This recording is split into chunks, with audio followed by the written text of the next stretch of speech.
Hello, everybody, and welcome to Trek Prime, Episode 14. Yep, we're only 6 away from 20, which I do plan to be celebrating on because I want to have little milestones on this, Yep.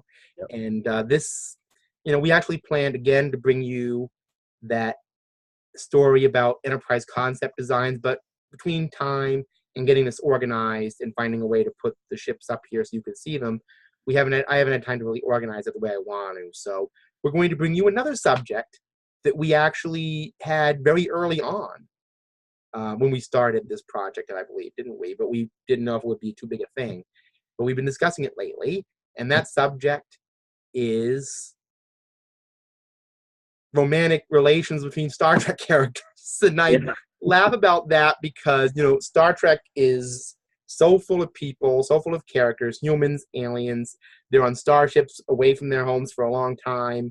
In the case of Star Trek Voyager, sometimes presumably a very long time. It wasn't, but it could have been very easily. So I was going to do a linear progression, but I talked to Jeff, and he made a good point that, we always improvise and we talk anyway, so why not? So that's what we're going to do. And I'm just going to do an issue where we talk about one specific couple in Star Trek, or even a one-off romantic affiliation. I guess we could do that, where I go and then you go. It doesn't have to be TOS through whatever. We can just go wherever we want to go and discuss it. So let's get started here. Do you want to go first, or want me to go first? I'll let you go first. Okay. Thank you. Easiest way to go. And I was just thinking about this, and this is a TOS era relationship. And there's some comic book references you could make to this, but I don't know if I want to make them, so I'll just go with what's there. James T. Kirk. Yes, James T. Kirk. I know we're getting into a really big rabbit hole with him. And can't avoid him. I don't know what you can call it. I mean, but what I'm talking about are actually two people, because they knew each other in roughly the same time period. And that was a character that only apparently got one name, Ruth, and Carol Marcus. Yeah. Discuss. This is a little rabbit hole right here, because it was implied there were kind of some overlap between these characters. Yeah, I got the impression that it didn't seem to last very long with either one of them. Right, because Ruth didn't even get a last name; she was just Ruth. Ruth. This character that was, and now Carol Marcus. I'm wondering, because these two women were blonde. Now, in the second Star Trek pilot, Gary Mitchell said that he had aimed a blonde lab tech at Kirk. Was that Carol Marcus, or was that Ruth? I would think that would be more Carol Marcus. Yeah. Because he said he almost married her. Yeah. Which makes sense. So, like I said, with Carol Marcus, there's books and novels and, shall we say, some very non-Prime information on that, which I'm not going to go into because that isn't Prime. Yeah. But in the Prime universe, we know that they had a relationship, presumably in the Academy, do you think? Yeah, it seemed like either, well, maybe not so much in the Academy. Maybe after he graduated from the Academy and he started doing work in the Starfleet, before he got assigned any ships, he might have run into her, doing things. Because I have to assume that if you're in the Academy, it's pretty tightly run, and you don't really have, that much time to go out and venture and, make, like what he did, so. I'm going to say that relationship probably happened near the end or graduated after, after so that. They had a son, and somehow she kept that from him. Yeah, and he didn't know, I don't think. I don't know what. Obviously, if you look at David's approximate age in Star Trek II, I would say he was born sometime before TOS. Mm-hmm. And that evidently she suspended contact with Kirk for those years. And in Star Trek II, it just ended up being an awkward situation that they resolved at the end. So, originally I wanted to rate these relationships on a scale, but that would break it because they're all too complex to rate. So I would say that now looking back at TOS and what they did in Star Trek II, now that was a different era of Star Trek, clearly, even though it was TOS characters. Yeah. Would you say that Carol Marcus having his son would have ever been part of a TOS era episode?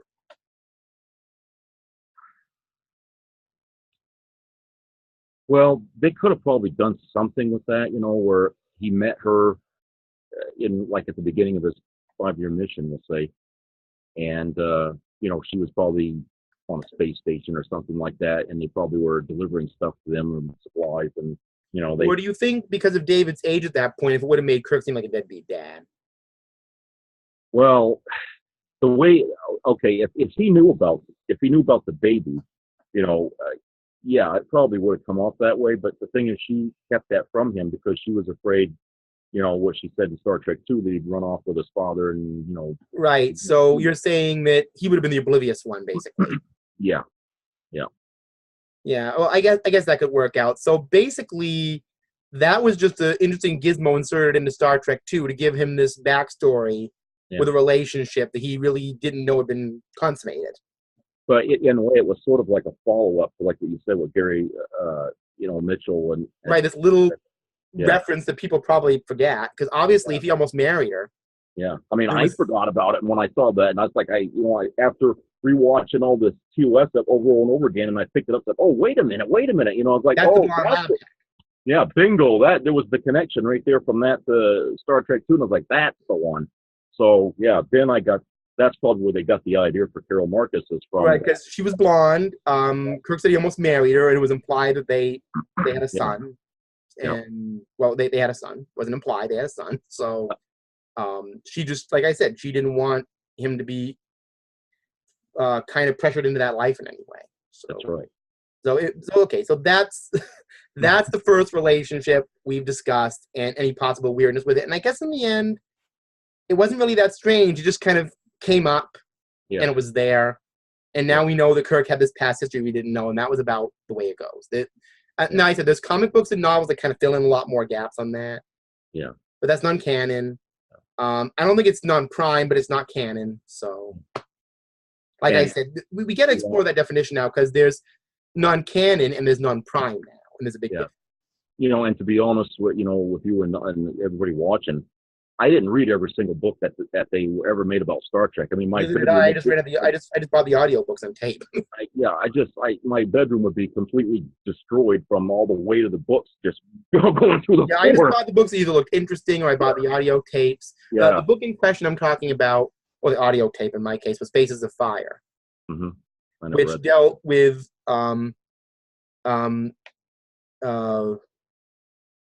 Carol Marcus coming on with a very young David onto the Enterprise as a scientist going on an expedition with David, but she's trying to pretend it isn't her son. It isn't his son. But she tells Bones. So it fits in with canon, but it's weird. It's a weird thing. Yeah. There was a comic book where they did meet in the academy, and to be honest, there was some overlap between him and her and Ruth. Ruth was projected as being a lot older. Yeah. And she was working for the Daystrom Institute. And Carol Marcus found out, and they both basically kind of came together and 9 to 5 them. It was just a weird situation. The impression, I mean, you mentioned Ruth in that story, but, the impression I always got from Ruth from when I seen her in that episode on TOS was that she was probably like really young, like maybe in high school. They probably went to high school together, and that was Kirk's first romantic interest was her. I mean, because don't we always put our first romantic interest, like above. Yeah, maybe she was like somebody he went to the prom with. Yeah, I mean, she seemed like a high school senior that he went out with the prom with. Yeah, she acted kind of teenagey to me. When he was on. Well, maybe that could have been Kirk's fantasy too. I don't know. Yeah, I mean, like I said, that was a fantasy sequence. But yeah, that was the impression I always got, was that she was probably, in either case, when you saw Carol Marcus, it was very clear she was closer to his age. So yeah. It was more like they were contemporary. It wasn't like she was some kid or something. Yeah. Obviously, she had a son who was a grown son, and it was, So okay, so that was that. So it's your turn to pick one, I guess. Okay, let's talk about Worf and Kalar. Worf and Kalar, the big 2-episode relationship. Which a lot of Star Trek fans really liked. Initially. And it's weird. The thing about Kalar and Worf is that there's tons of fan fiction. I've listened to the novel about them too, for a relationship that happened before TOS, really. I mean, Next Generation, I mean. Yeah. So, because we know that, when she came on the first time in Emissary, I think was the name of the episode. Yeah. Worf had known her. She was supposed to take some sort of oath. I assume having to do with that Parmakai business. She wouldn't do it because she was half human and she thought Klingon stuff was overdone.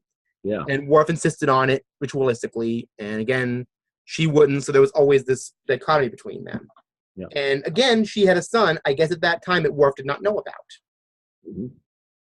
I'm assuming they had an encounter sometime just before the beginning of TNG. Mm-hmm. And when she came on board next time, she had Alexander with her. So wait a minute, just a question. How old do you think Alexander was when we first see him in that episode? How was he like? Did they say what his age was, or by years, not by whatever? You asking me his age? Yeah, because I'm assuming that when Worf and Kalar were in the holodeck, when they sort of had that. Well, so you think that Alexander was the fruit of that passion? Was conceived at that point, yeah. Well, but I'm just trying when to I saw Alexander in Reunion when she came back, yeah, he seemed about 5 or 6. So I always assumed that Alexander was from a time before TNG. Okay. Because that was season 4 of TNG. So I mean, either I that don't or know. I mean, for all I know, Worf took an assignment on the Enterprise to kind of forget Kalar. I don't know. I mean, is the Klingon children go faster? Is there something? Well, I mean, if you look years later on Voyager and Naomi Wildman, she seemed to grow up a lot faster. Yeah. I don't know. I always got the impression that, but now that you bring that up, I'm wondering maybe she had the kid before that, and well, I always thought that Alexander was like a little small kid when she first came on board, but she just didn't bring him. Yeah. He was staying with somebody in her family or something. Yeah. So, which brings up another question, and this is more an Alexander question. Yeah. When he came on board and Kalar was killed. We all know that by Doros. That's a whole other story. But for a character sketch, though, because for a 2-episode character, Kalar sure packed a punch, I'll give you that. They packed a lot of character into somebody on only 2 episodes. Yeah. Which is why she's a fan favorite, because there's a lot of character for a 2-episode person.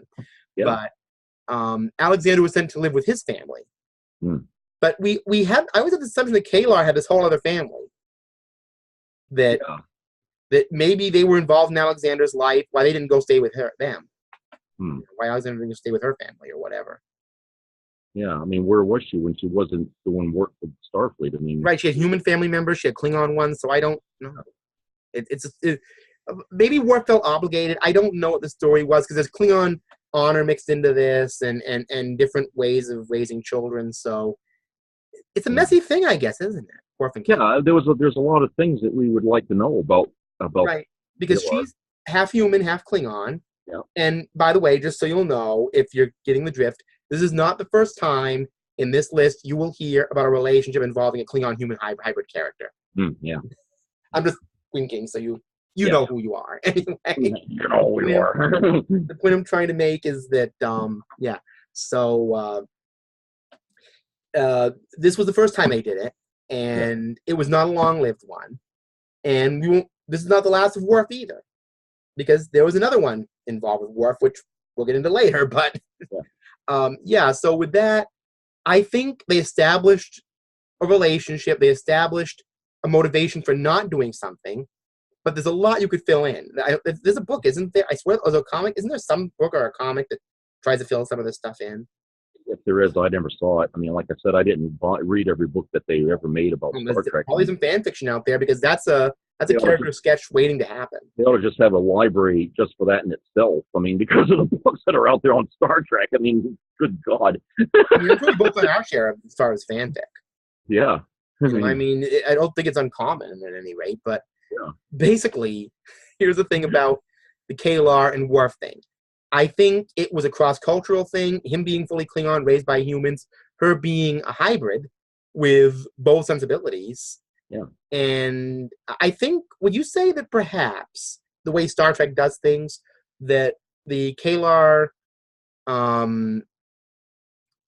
Worf relationship could be a metaphor perhaps for, forgive the cliched literary trope, I'm just saying, could perhaps be metaphorical for bi-racial, bi-religious relationships?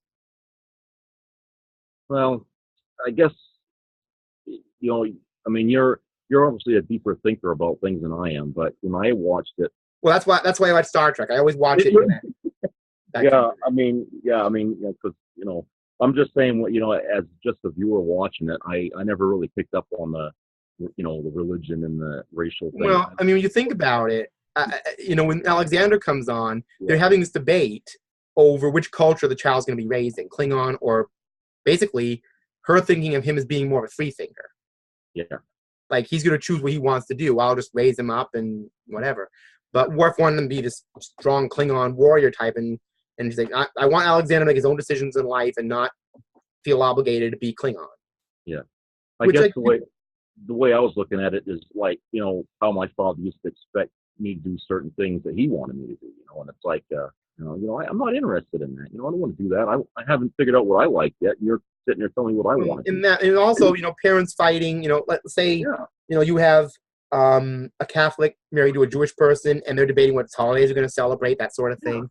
Yeah. So I kind of see that in Worf and Kalar, that, she wants a little more of a free-spirited way, and he wants to be very rigidly Klingon because that's his character. He was raised by humans, so he's hugely Klingon. She wants to be, independent, let herself. Right. So, like I said, to be honest with you, and I know they really couldn't do it for different reasons, I'm sure, but it would have been nice to see Kalar in several episodes. Yeah, I mean, that would have been great. Because she was an ambassador, that could have been definitely set up where she would have been involved. Yeah.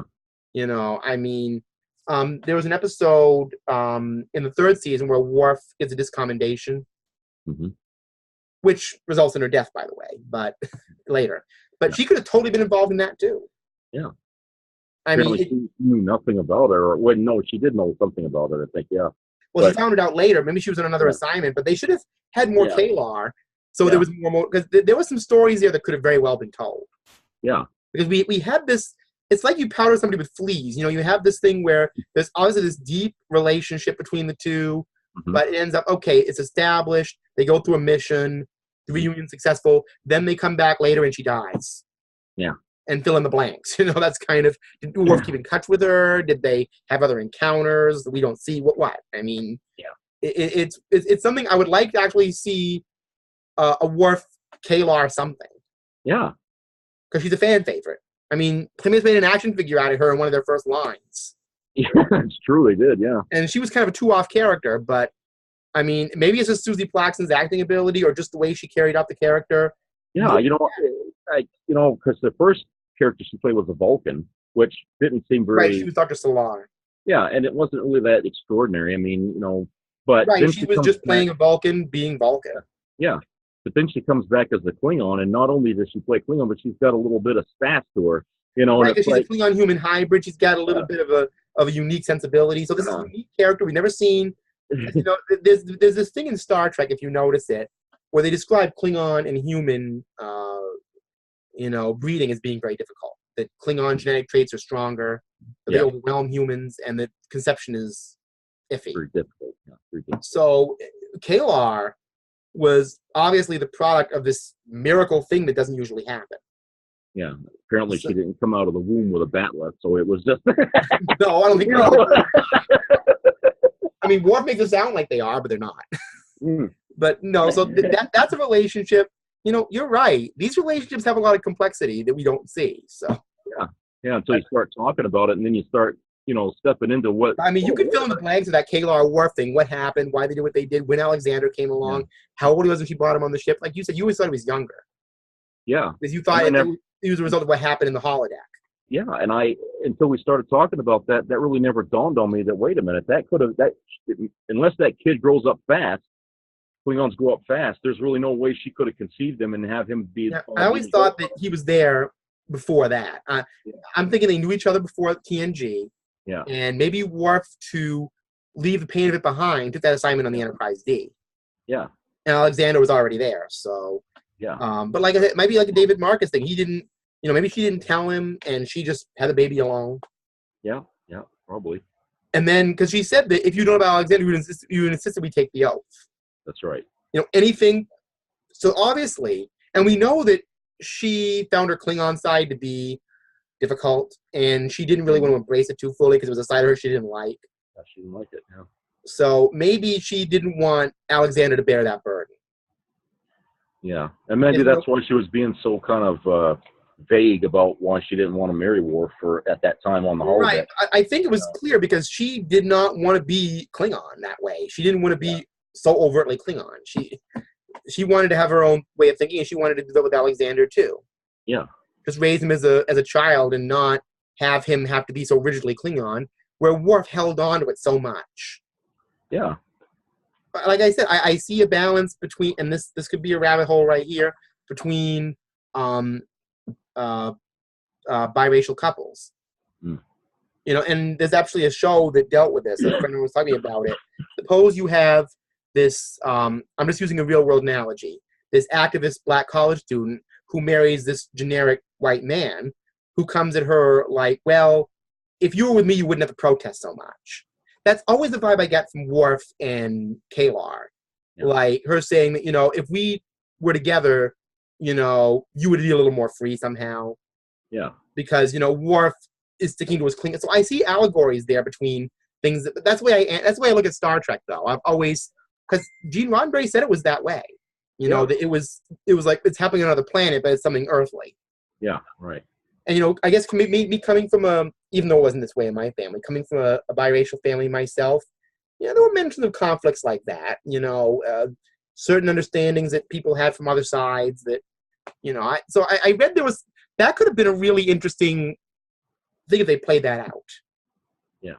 Actually, you know what? They did kind of play that out, but again, we're getting ahead of ourselves here. So, anything you want to mention about Kalar, since it was your idea? No, let's do another one, I guess. Okay, I'm not going to go to obvious here because we're going all over the spectrum. But I'm going to mention one that actually harkens back to TOS, but it's really, really undefined, and I'm not sure if it even exists. So you can tell me if you don't think it exists, but just the way he talked about her, I get this impression. It's a Kirk one again. Yeah. We're talking about Kirk and Janice Rand. Number one, what was it, and was it? I mean, you know, he kind of resented Starfleet assigning him a female yeoman. I thought that was but the funny thing is that after Pike who didn't like that. No, Kurt. Remember he told me. Oh yeah, when she was bringing him the salad. Yeah, but I'll tell you what's weird about that is that after the actress that played Randy left the show, every yeoman that came back after was all female. You know, after he saying it, he resented it, meaning to say that it's probably not very common that you. I think he was being curmudgeonly, like, I didn't sign on for a mother figure and giving me salads and telling me to eat well. You know, I mean. Yeah, and it's like almost every yeoman that they replaced her with was always one that had some sort of crush on him or something. You know? Well, the reason I mentioned that is because I don't know, because I did what again. It was a weird thing that happened, but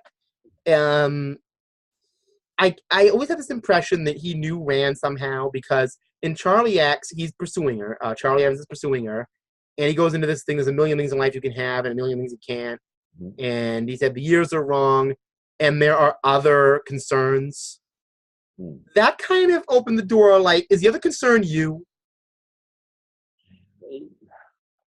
Well. And I mean, this is a pretty grotesque subject to mention, but we got to be real about this. Look when the Kirk is split in half, you know, and is kind of more or less a rapist, look who he goes after. Yeah. Yeah. So we know there's a passion somehow there. Yeah. That could be a dangerous passion. I don't know if they ever, if any fans have ever, like, when they have Star Trek conventions, they ever questioned Grace Whitney about that and asked her what she thought. I just always thought it was there, but kind of peripherally. Yeah, it never, I mean, the only time it seemed like it was like, remember when they had that disease there when it was on that planet that looked like Earth, and they... Yes, and she said, you just told me, you just want to look at my legs. Yeah, she always wanted him to look at her legs. And I was like, ugh, here we go hinting again, there's something here, and I don't know what's here. And you act like there's something here, and it's like, what is this? And then that time on Balance of Terror when that plasma beam there was coming at him, and she kind of walks up to him and holds him like that, and, you know, it was right, sort there's always these little secret things, like they're somehow involved. Yeah. Maybe that was maybe it was a tease, I don't know, but it always seemed a little bit So I guess that's an undefined thing, but I wanted to mention that because I always thought they kind of did, but weren't saying it. Mm. Yeah. Because they'd always hint around it, but never really focus right in on it.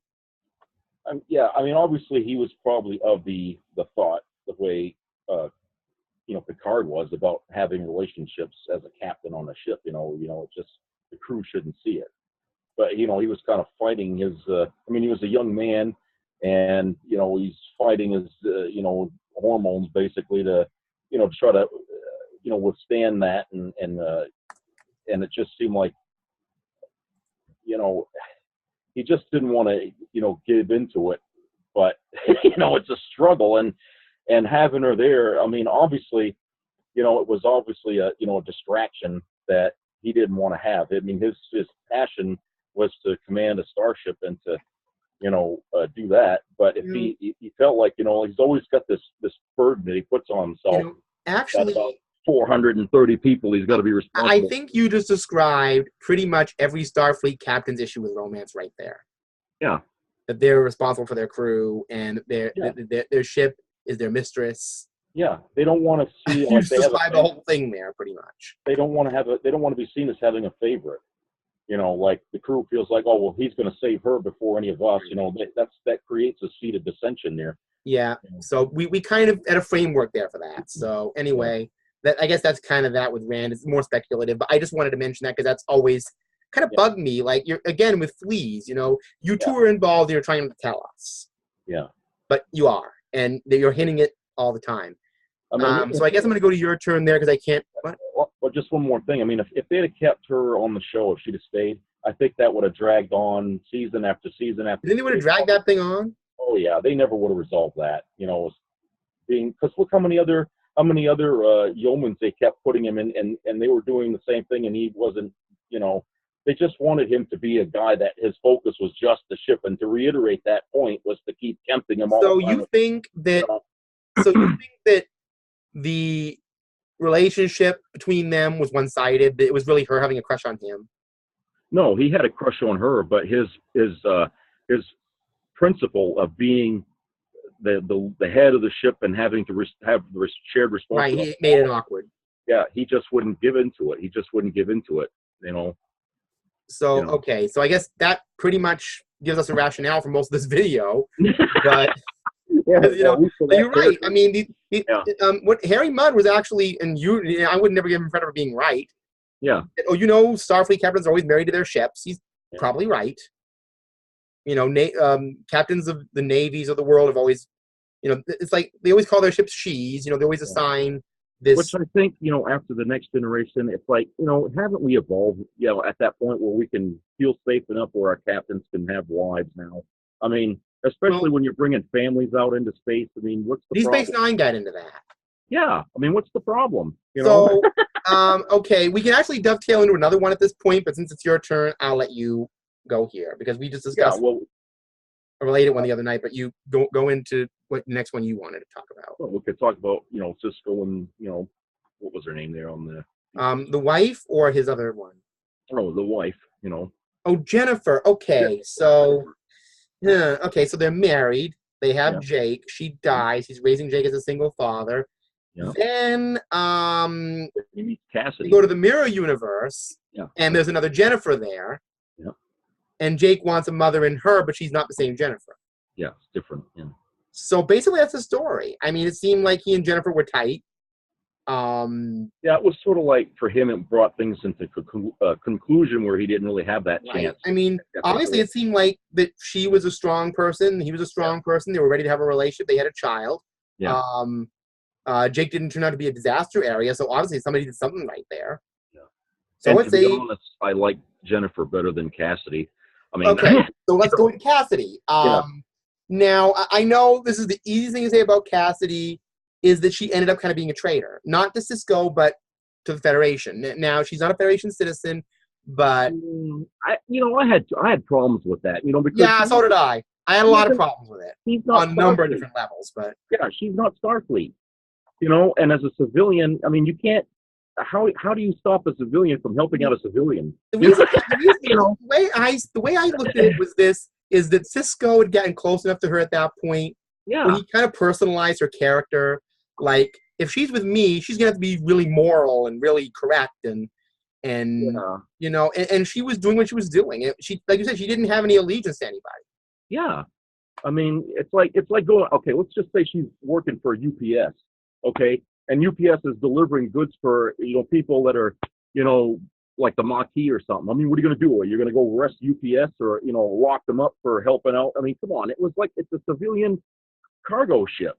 You know, their job is to send aid or food or whatever the hell they needed to send it out there. And yet, you know, Starfleet sitting there trying to make a blockade, you know, this draconian step where you're trying to starve these people out, and yet, you know, and that's supposed to affect everybody.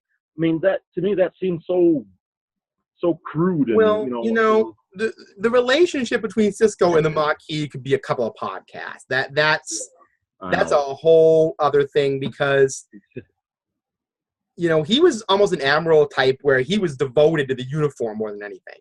Oh yeah. You know, and like I said, I think maybe and that was another problem I had. I mean, Cassidy was looking at it like, these are refugees who need help, and I'm providing it. Yeah. Period. And Sisko is like, you betrayed me by doing that because I'm against, you know, and it became this oddball. Yeah, he takes it personal, like, oh, it's me. I'm Starfleet. You know, you're betraying me. Like the uniform. The uniform is me. You know, and it just got bizarre. And so, like I said, I think, you know, I think Cassidy and him always danced that dance, because she wasn't involved with a Starfleet guy with a son like Jennifer had been. And I think that was a very functional relationship from what I saw. It started, it worked out, and they had a son and everything. She died, but that was it. Yeah. With Cassidy, she was involved with a Starfleet commander, captain, who was an emissary to another race's religious figures. Yeah. Which we can also discuss in another podcast. That's a big rabbit hole right there. But the point is that she was involved with a spiritual figure. So the relationship between them, I always saw as very messy. Yeah, I mean, some of it I could understand, you know, being how the Bajorans always kept coming to him all the time with all their woes. Right, and she ended up getting involved whether she wanted to or not. Yeah, so, you know, if she got involved with him, she was going to have to give in to some of that, you know, and I could see how it would seem like, you know, this is too much, you know, and I can't, you know. They basically wanted to hijack their wedding and have this great big worldwide, you know, Bajoran worldwide ceremony for the emissary, for, you know. Oh, and this is just a little aside. I'm not sure if you know this. The guy who created Family Guy, Seth MacFarlane, has a new sci-fi series called The Orville, and that series is supposedly the result of him wanting to reboot Star Trek back in 2008, but didn't get a chance to. Yeah. And yes, Seth MacFarlane wanted to reboot Star Trek the way Abrams did, but he wanted to do it Prime. Yeah. Apparently, he wanted to do it Prime, but he did The Orville as his answer to that. And guess who's in it? Penny Johnson.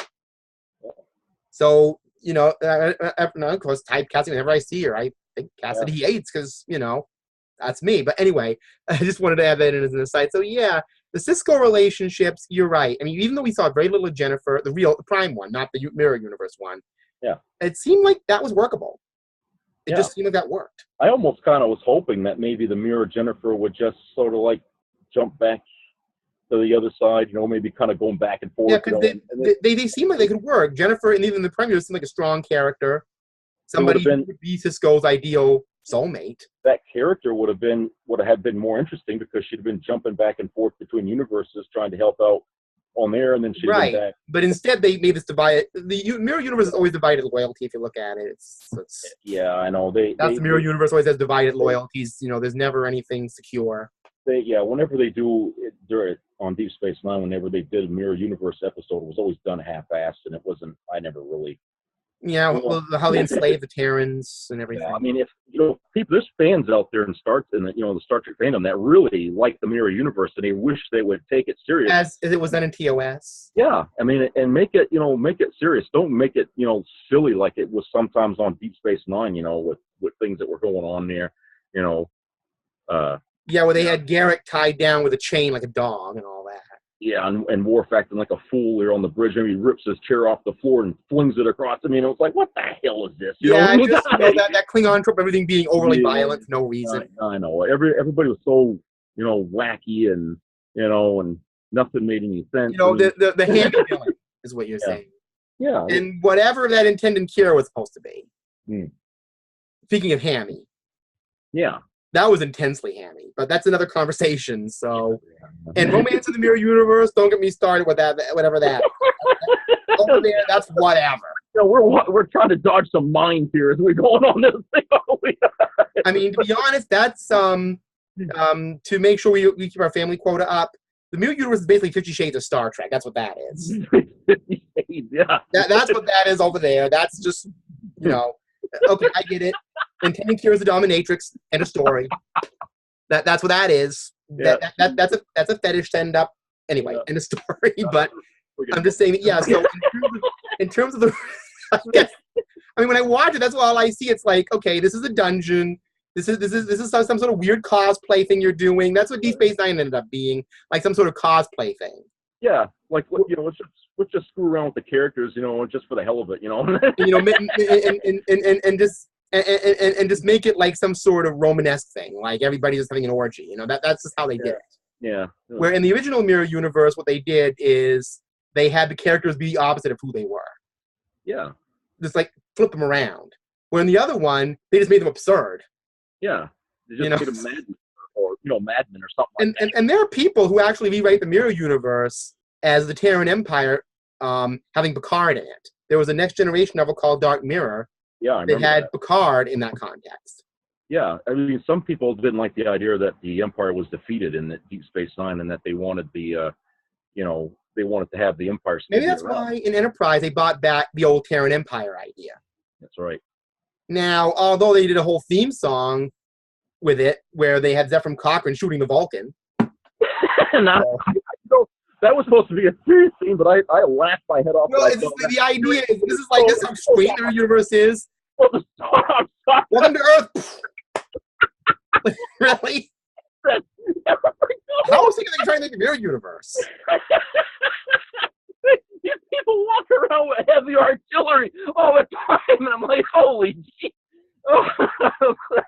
Oh man. That was almost a Deep Space Nine. Deep Space Nine, the Mirror Universe was always overdone and over extreme. You know, so. And as soon as they just, let's raid the ship, and everybody just runs to the thing and just strip the thing right down to the bulkhead. You know, it's like, God. Well, that's why Dark Mirror was good, because it described the way where the universe has shifted.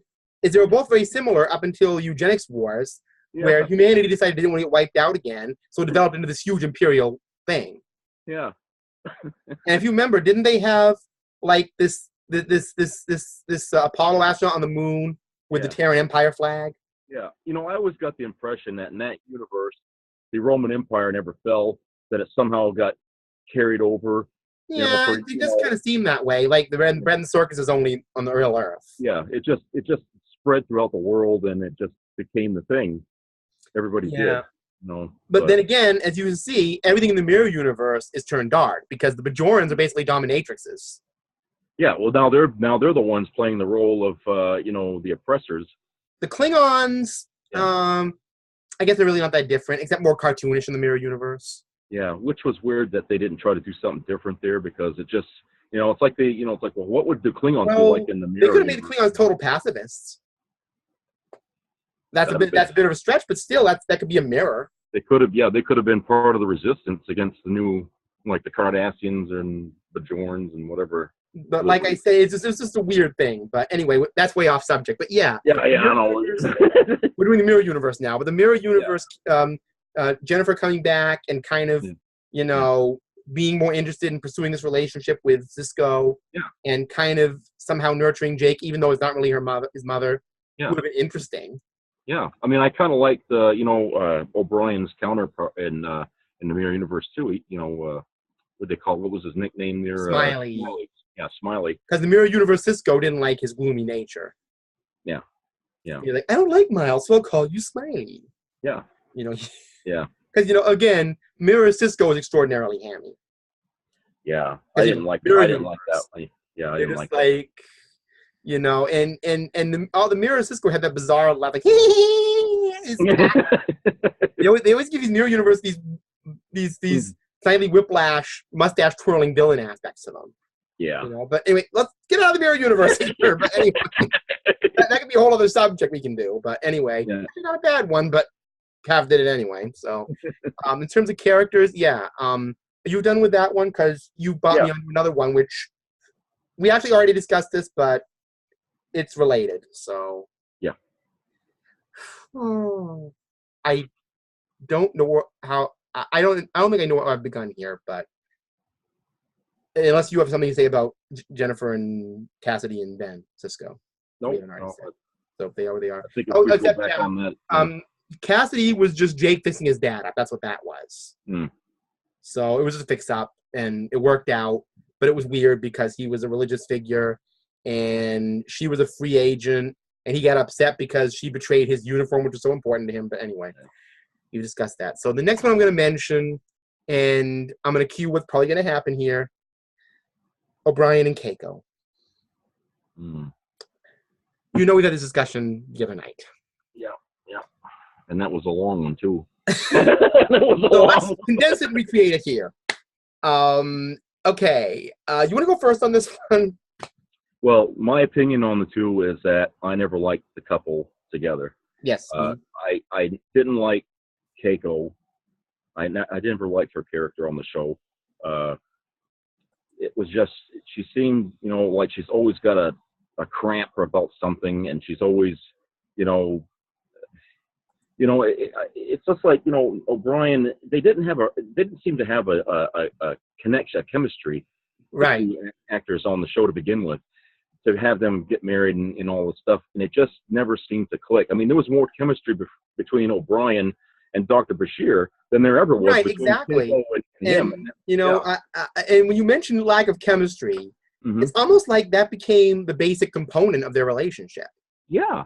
I mean, think about this. And this is one we discussed last night, which is, it always makes me laugh in an ironic way, but not an ironic at all, just in a basic way. In, I think, the 5th season of the show, she becomes pregnant with a second child from them. But there's an accident where fetus has to be transferred over to Major Kira. Now, what happens is that this, I know what you're thinking. This relationship develops where there's this, I guess you call it post-transitory infatuation between O'Brien and Kira, because she's kind of sort of the mother of his child now. She's carrying his child. So this bond develops, I guess you could say. Yeah. And Keiko's supposed to be married to him, yet there are these secret smiles being shared between Kira and O'Brien that she is just not noticing time after time. And then they're going to go on this trip to Bay George. She's going to this vacation spot or whatever, and O'Brien doesn't want to go. Again, Keiko didn't notice this, and she's encouraging them to go. Yeah. She's not noticing what's happening, Basically, I mean, again, fleas. I'm looking at this and I'm saying, this is Star Trek, Keiko. What's wrong with you? Yeah. I can see this. We can all see this. And where are you seeing? Yeah. I mean, all she is a pair of legs with a mouth walking around while all this stuff is going on. It's like, you're not pregnant. You can't have baby brain. So you're looking at this woman saying, "Oh, go with him. Don't be ridiculous, Miles. Go with her." It's like, it's almost like she's trying to see what's happening here. Yeah, it's like, I'm too busy. Just get the hell out of here so I can do my thing, and she doesn't. Right. So it's like, you've gone from being a couple with problems to being utterly dysfunctional beyond help. Yeah. This is ridiculous. And we used an analogy from another show, which you might all know, King of the Hill. Hi, John Redcorn. It got to that level with that. Yeah. And luckily they got that plot line down quick. Not so much because it wasn't interesting, but because it made Keiko like an utter fool. Yeah, and that's why, it came off as being kind of silly and insulting to the people watching that, Kate. Right, because of what happened, which can happen sometimes when you have midwife situations. But my goodness, it would have been more dramatic if Keiko had noticed it and tried to deal with it. But then having her be totally oblivious. Yeah, they just deliberately dodged that bullet. Right, it's like, is marriage that distant and that dysfunctional that she doesn't notice an obvious problem happening right under her nose? Yeah. It's unbelievable. And even though it's supposed to be dysfunctional, it was almost funny. Well, maybe that's what they wanted to do, is go with the funny route with it. But I think it just, like I said, it just made her look like a useless character. Yeah, it insulted the audience because we, as the audience, knew what she was doing clearly, very clearly. But if they'd have treated that situation with a more Star Trek kind of approach, where now she has to confront this thing and they got to work this thing out. You know, right, that would have been a better that negotiation that Star Trek likes to encourage. That would have been interesting. That would have fleshed out her and O'Brien and even Kira. Right, like, you know, we're inventing stuff here now, but suppose she had Kira and O'Brien sit down and they all had a conversation, they all dealt with it. Yeah. That would have been, because that conversation could have gone into the O'Brien's marriage, you know, kind of resolving things and making things work out better. And Kira, being a very spiritual woman, kind of coming in and saying, well, since I'm carrying your baby, maybe it's also my responsibility to kind of put you back into a good state because I'm carrying the baby. It would have been interesting to kind of have that whole thing where they were kind of like this unique family situation now. Yeah. Rather than just have her be oblivious to what's happening. Yeah, and all they treated it was like, oh, a guy's got a fling with another woman. I mean, it was why? You know? Yeah. I mean, you've already got a situation where they're sparring all the time because she's going away because she doesn't like being on the station, which was, okay, that got whiny after a while. You're right. That did get very whiny. Yeah. And like I said, him and Bashir had a better chemistry. Yeah. And so, and if you notice, going back to The Next Generation, when we first meet Keiko, what's the first thing she wants to do? She wants Data to call off the wedding for her.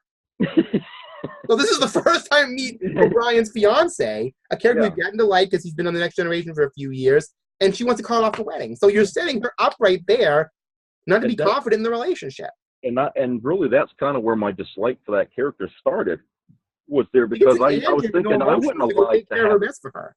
I wouldn't have liked to have somebody tell me, "Oh, your girlfriend doesn't want to marry you, or your fiance doesn't want to marry you." I mean, I'd have been like, "Well, what the hell? Why can't she call me or tell me to my face? You know, why can't we get this thing out?" And like I said, and now Keiko wasn't that she knew who Data was. She went for Data specifically because she knew he'd mess it up. Yeah. So it was almost like she wanted to make sure, because, you know, if she'd tell Riker to do that, he might have come in with that human way, like, well, she's got a little cold feet. Maybe we should talk her out of it. He'd have probably talked her out of it, or Data wouldn't have. Where Data would have just said it.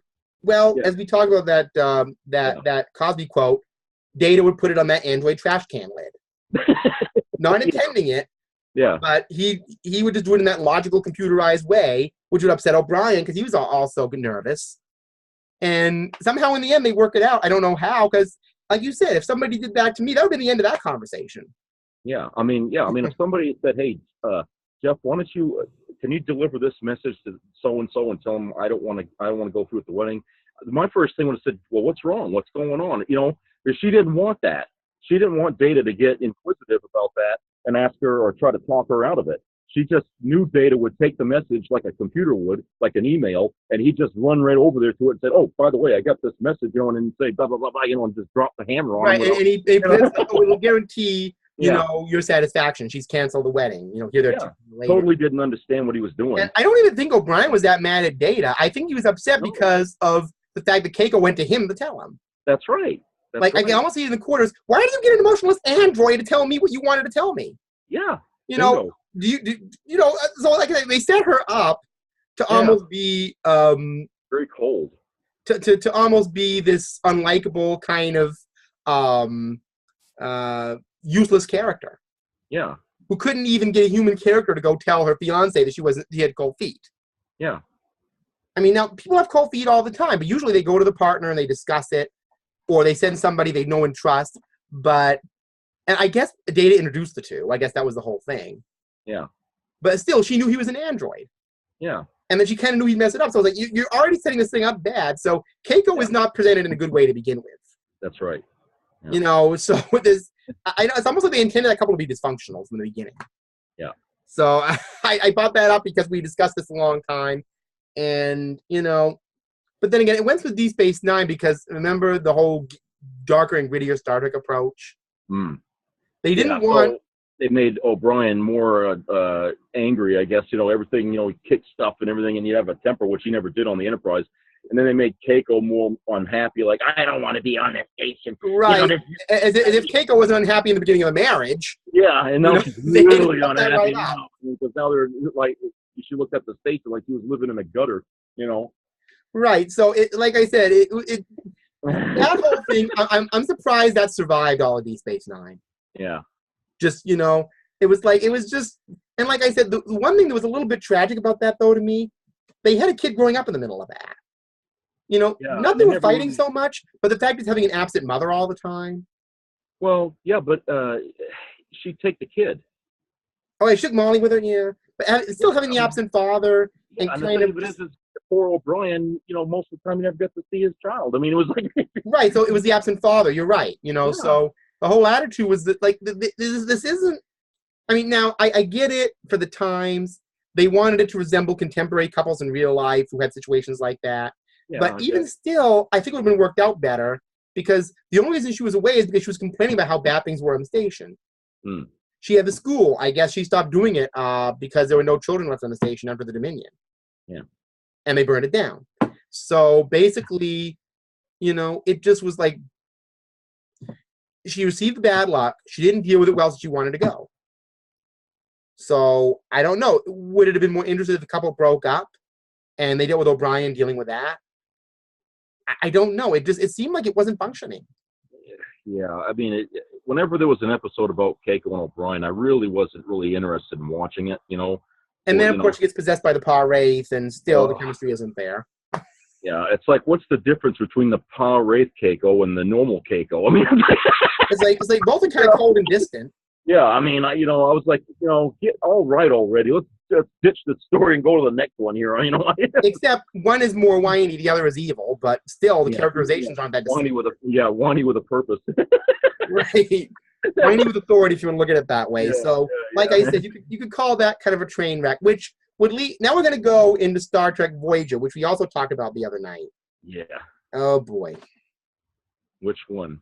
There's a couple of Voyager couples I want to discuss. Yeah. So later on, there's going to be the positive end of the battery. This is not. Nope.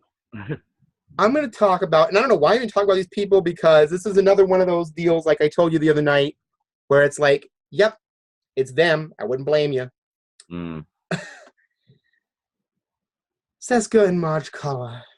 Ugh. Where do I start with these two?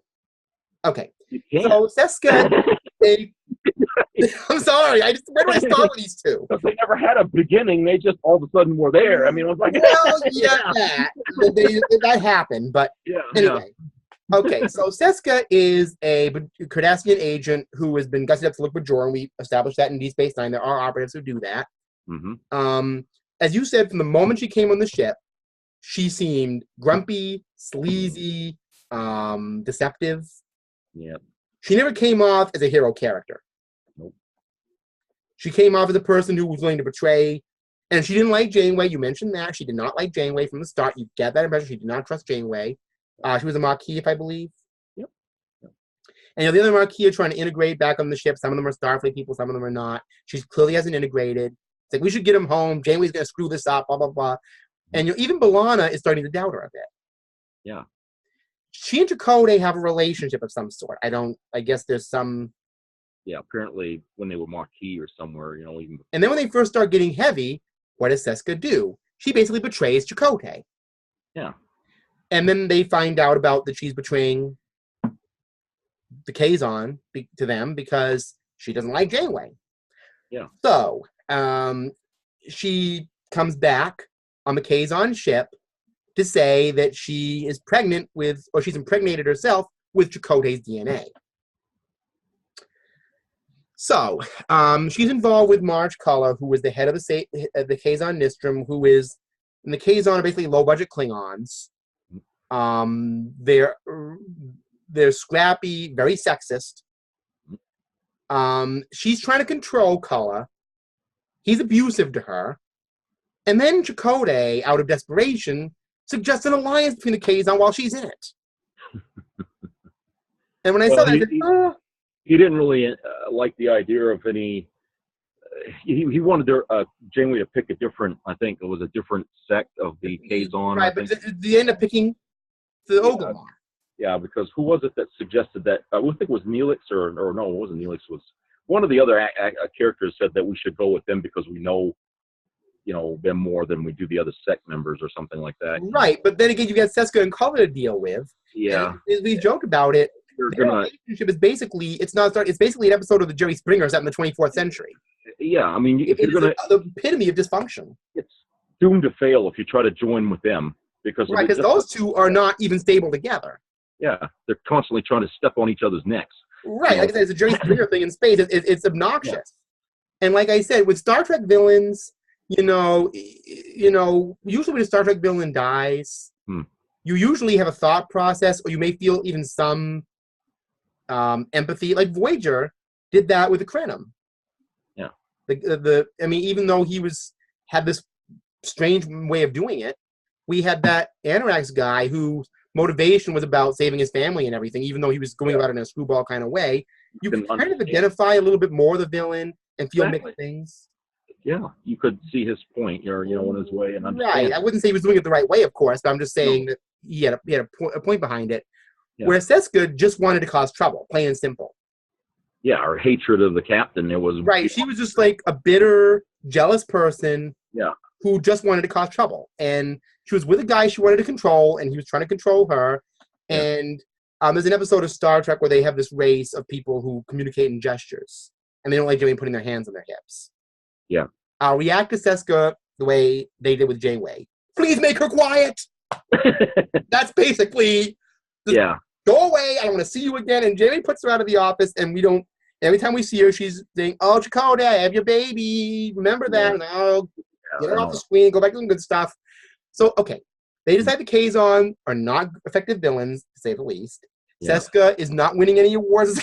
Nobody. There's action figures of her nobody's buying. Yeah. Because she's not likable in any way or not identifiable. Yeah. She is a garden variety villain with whose only purpose is that she doesn't like Janeway, so she's going to mess it up for her, blah, blah, blah. Yeah. Anyway, so she gets killed. Cullen goes off with a baby. End of the Voyager episode of Jerry Springer Show. We're back to Yeah, really. So like I said, that to me is the most dysfunctional couple probably in all of Star Trek, even beating out the O'Briens. Yeah. But like I said, at least they're both in the alien realm because they didn't want conflict among the humans. But I'm just glad that it didn't last because that was just almost too dysfunctional for Star Trek.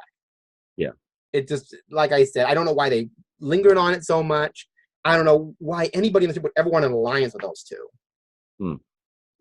I'd say go west of the quadrant, go east of the quadrant, whatever, and neither of the twain shall meet.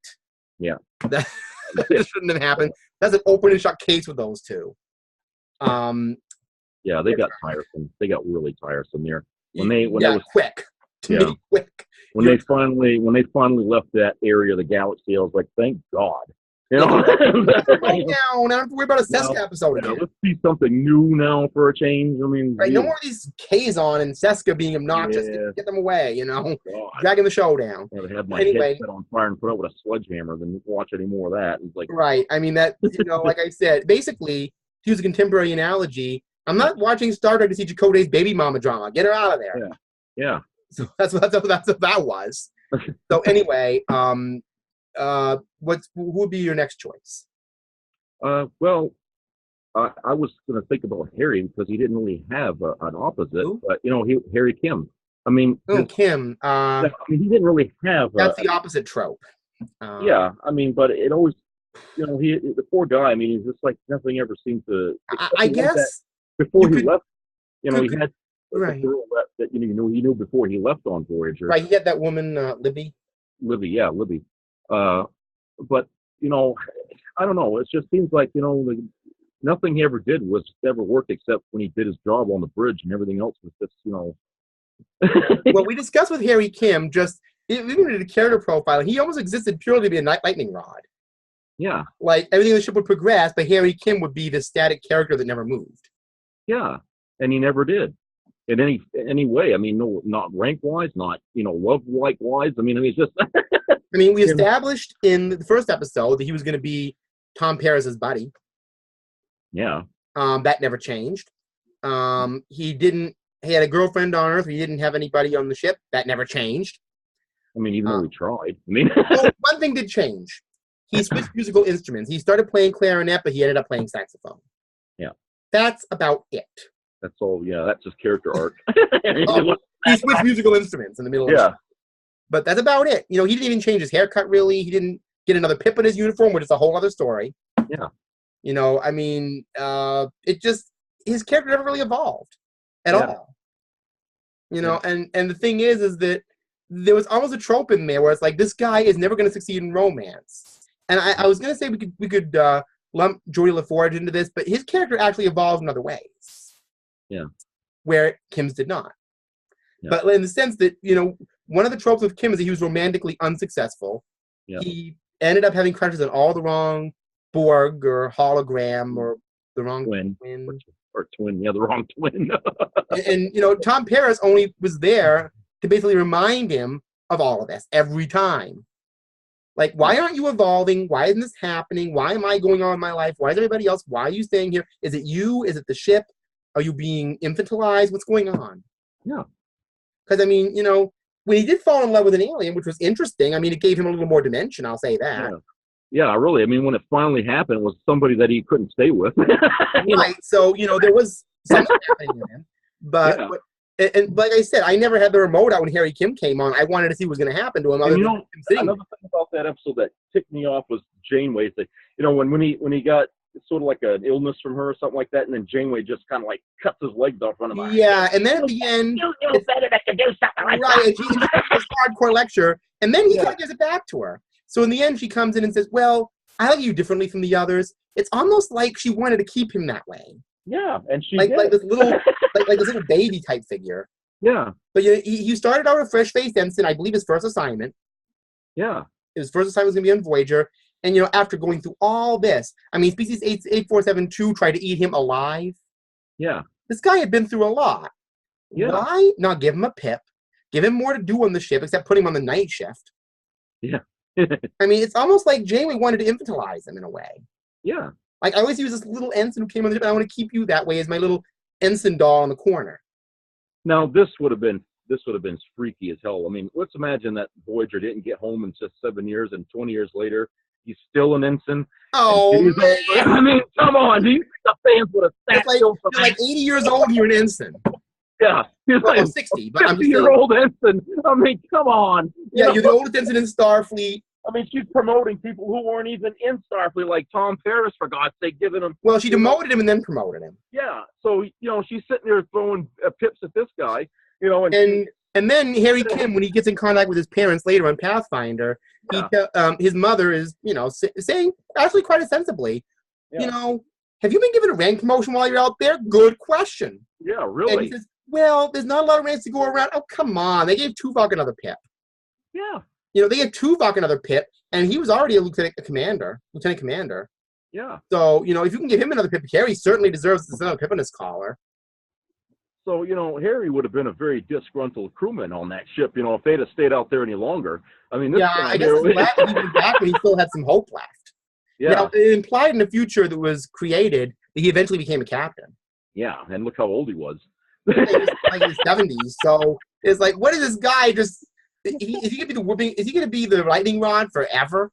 Yeah. And he gets command of this ship that ain't much bigger than a shuttlecraft, it looked like. And it's like, what did the Janeway, Admiral Janeway keep him down? She got one of those Nova-class ships, those little tiny ships. Yeah. It's like, what did she do? Keep him down again? Like, he asked for, promotion to a ship, and all she did, if you look at Janeway as a motherly figure and not as a captain, Harry Kim was almost like the baby of the family that she wanted to keep young forever.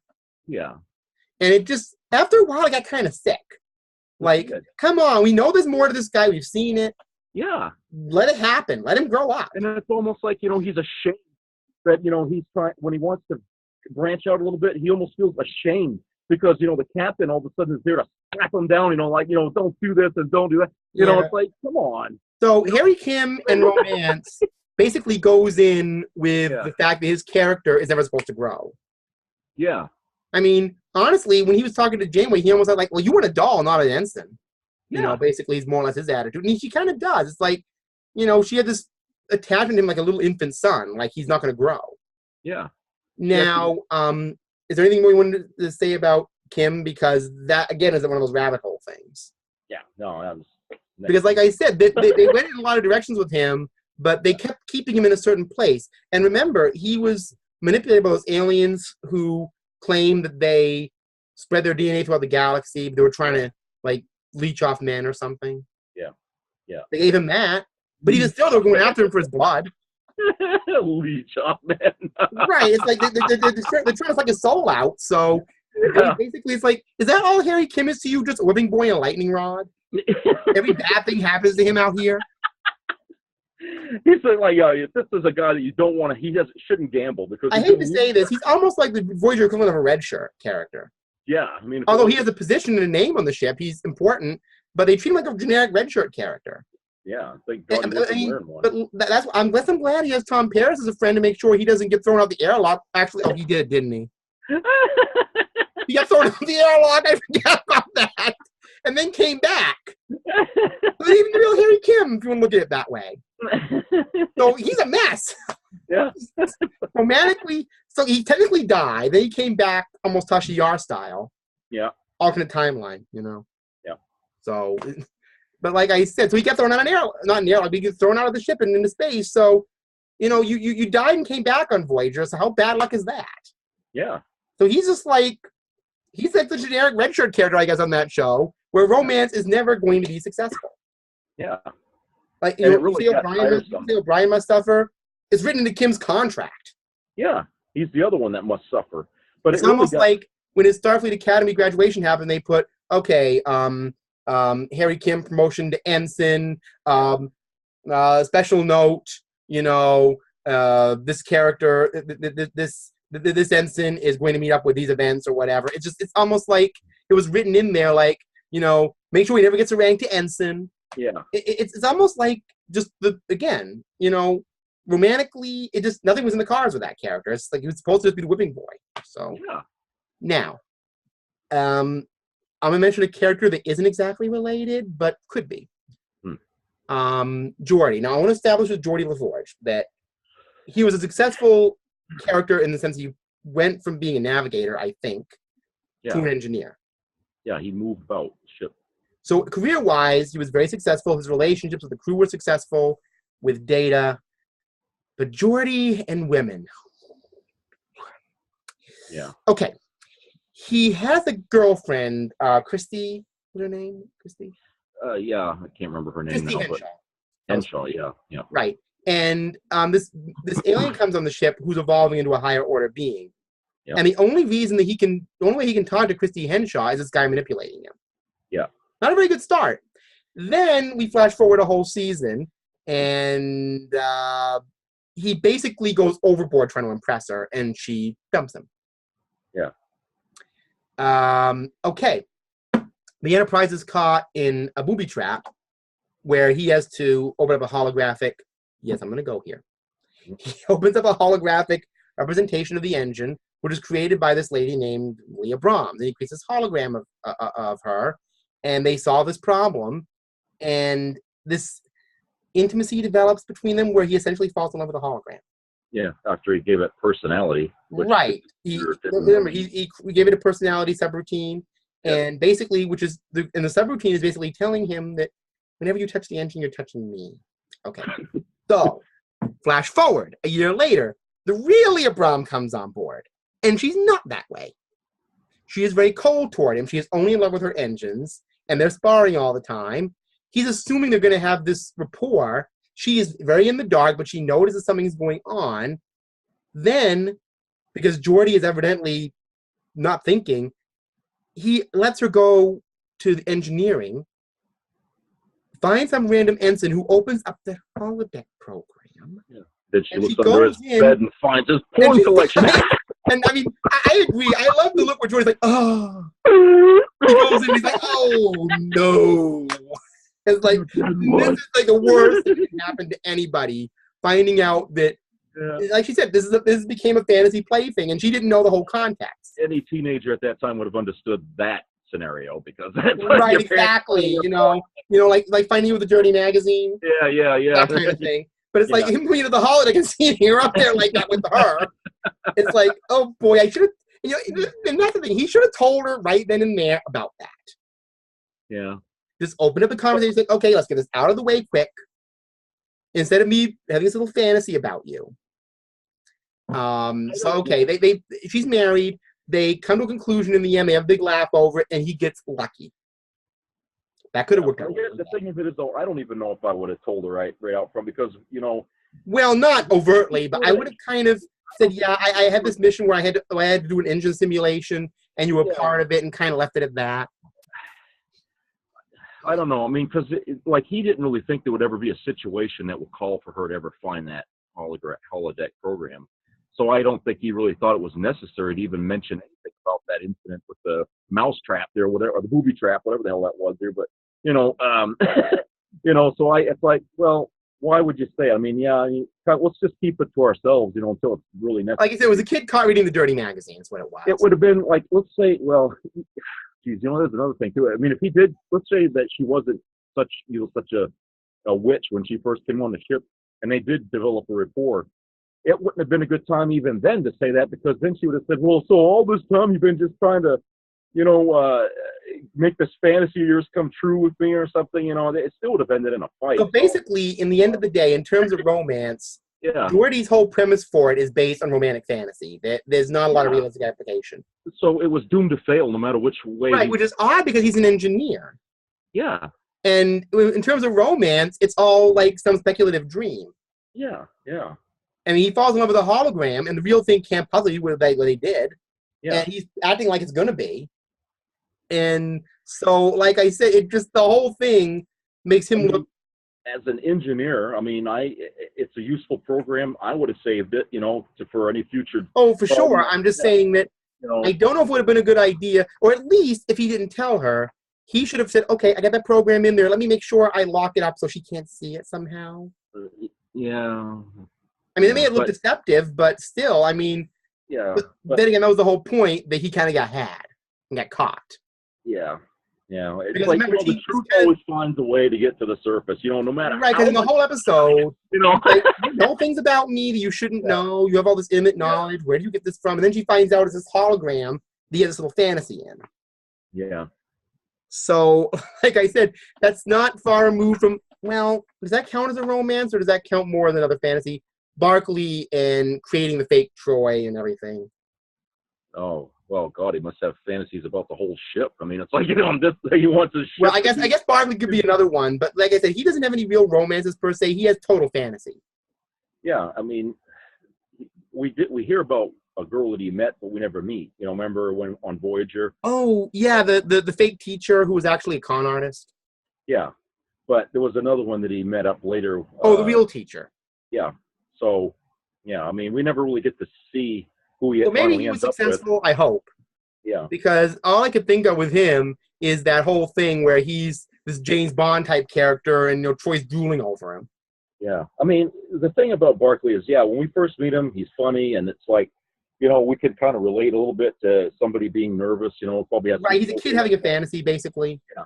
But by the time we get to Voyager and he's still acting like that, it's like, well, come on. I mean, hasn't he kind of breached some of this already? I mean, can he still be so just, tripping on himself and, sort of, Chevy Chase and everything, or, I mean, I don't know. I mean, it's like, the guy, it's like he had to make some progress after all these years. I mean, and everything.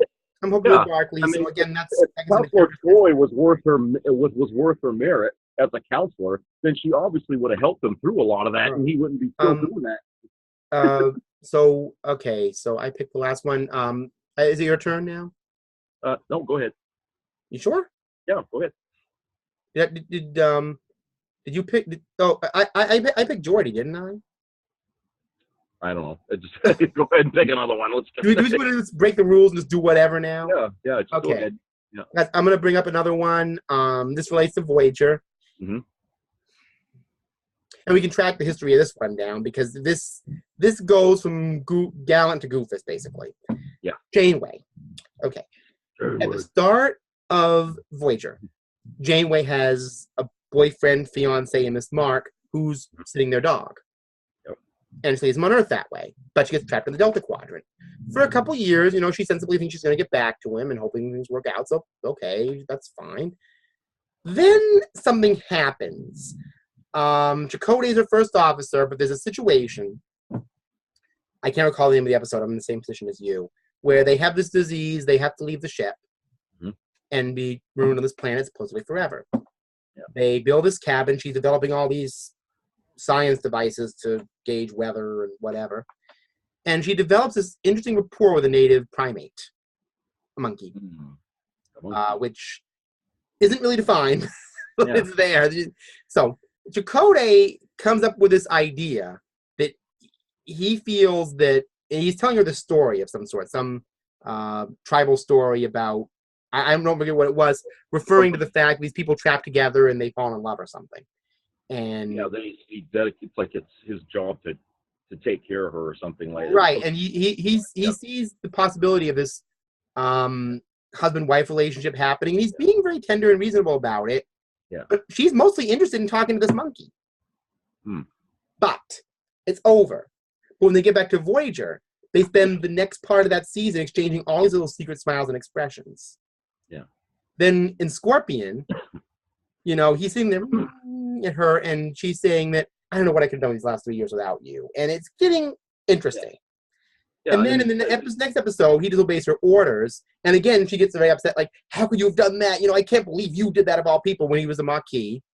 He's not, per se, all polished brass Starfleet. He obviously has a conviction that isn't necessarily Starfleet. Yeah. Sometimes he just stands up for what's right rather than Starfleet rules. We know that about Chakotay. Yeah. There's a personal component there. But she lets that one go. So, flash forward to season 6. Tom Paris creates one of many holodeck programs he created on Voyager, which is like an old Irish village. I think it's Old Irish Village. And Janeway meets up with this holographic pupkeep, and instead of developing a holographic friendship, she decides to go into the little holographic Build-A-Bear / boyfriend and make herself a little boyfriend. The Sims. What? The Sims. You're right. It's a sim. Makes herself a sim boyfriend. Yeah, make a house. So I said, okay, Janeway, we know by this point that you found out from messages from Earth that your fiance's moved on with his life. So, okay, fine. So, Chakotay, you messed up for absolutely no reason, except that, you're, again, the trope you mentioned about Kirk. We're on a starship. It would be awkward, but they keep this thing going. Yeah. Then she decides, I'm going to go to the holograph and build a sim boyfriend. Yeah. Until it goes wrong. Then, you know what? All that stuff, I'm just going to get rid of it and delete my access to that character. We'll just forget about that ever happened. Yeah. And then I'm thinking, you bet the crew never forgot that. How can you be a captain of a starship when in one 45-minute segment, you completely let go of all of your interpersonal dignity? Oh, I forgot that guy. Do you remember the Devore Imperium? They were inspecting the ship for holograms. Yeah. No, telepaths. Yeah. One of the guys was pretending to betray them to get information. Yep. And Janeway fell for him, too. So, again, she has this knack of getting into the wrong situations at the wrong time. Boy, so far it's not looking good. Yeah, and it seemed to me like it always seemed, and even not with Janeway, it is all this. This is not looking good. I just, I want to say right off that, my mother was never a Star Trek fan, but Voyager always interested her because to her it seemed like a soap opera between Chakotay and Janeway, and she always assumed that the two of them would get romantically involved. It did kind of lead up that way. There was kind of a lead up to that. And when it didn't happen, she was like sort of disappointed, and she kind of stopped watching the show after a while because it just seemed unrealistic. Right, because her appeal was probably based more on the soap opera aspect of it. Yeah, I mean, she used to watch Days of Our Lives all the time, and so, she watches this, and, there seemed to be like more going on between her and Q at times than it was between anybody else on the ship. I mean, because Q seemed to have sort of a fling, sort of an interest in Janeway, which was kind of, a Q entity. Well, Q, I think that was more ambition and avarice. Like he wanted her to be some sort of prize to him. Like he was going to conquer her somehow. He had her babysit his kid, and Aunt Janeway. I don't know that. Again, with Q, you just expect a certain level of dysfunction. For an entity who knows everything and has seen everything, he certainly has a lot of problems. Yeah, apparently. Like he's going after a human. It would be like one of us romantically pursuing a flea or an ant. Yeah. It's an awkward situation. I don't know. I mean, maybe he's got a greater appreciation in humanity than he ever let on, but who knows? Well, like I said, or even a human using an ant avatar and doing the same thing. Yeah. That's the best I can look at it. Yeah. But Avatar or not, the species are still very different. So, like I said, when you know, this gets a little weird, but when the female Q and Q are mating, they invite Janeway to watch, and it looks like E.T. You know, and then Janeway's like, "That was it." Yeah. Like, what were you expecting to see here, Janeway? Yeah, all this time, you know, and she was like, "That's all you wanted me to do." You know, that's how their mating works. Like, touch fingers. That was it. Yeah. It was like, and she thought she was gonna see some wild thing, and it's like, yeah. How deprived is your life if you're looking for interspecies entity romance? She forgets what they really are. They're just energy. You know, it's like, well, what did you? They were just. Their form is only for your benefit, Janeway, not for for right. theirs. You're lucky an entity wanted you to watch them conceive. Yeah. It's as like a scientist, where was your scientific interest here? Right. I mean, she should have been sitting there taking notes like that was it? Like, what do you want? Even Spock would have had more interest there. You know, he had his tricorder out and you would have been... Yeah, Spock would have been... the eyebrow go up. Yeah, fascinating. You know? Spock would have brought that fascinating, because that was always Spock's thing. Yeah. Well, except that one time where Bones said, "Oh, don't say it's fascinating." No, but it is interesting. It is. He was doing that to troll Bones, like he always did. Just to get under his skin, you know. Right, because Bones always jibed at him. You know, but anyway, so, okay. I'm going to leave Voyager, because we were sticking on Voyager a lot, because, you know, there's a lot of interpersonal things in there that either do or don't work. But there's one in there that I think works pretty well. We'll get into that later. But anyway. Actually, there's two, but let's leave Voyager a little bit. Keep playing on Voyager. So, okay. Okay, let's go back to TOS a little bit. Okay. I'm kind of going to leave Enterprise out of this because they didn't really develop. Well, I guess you could. I guess you could develop one thing in Enterprise they did develop. And, okay, I'll go there with that one. T'Pol and Trip. Okay. So the thing I'm gathering there, it really had a big character arc, because when they first meet, he didn't like Vulcans, and he was always like, you're always trying to stop us. You remember how right? He didn't trust T'Pol in the least bit. Yeah, no more than Archer did. Friction, all the time, friction there between the two of them. Yeah. But after a while, it just got into this almost somewhat adolescent dynamic, Zit face, poopy head, I love you. It almost got to be that point. It started with the letter that he wasn't supposed to read. Right. And with T'Pol, one of the story arcs with her is that her emotions were almost bubbling over the surface all the time. Yeah.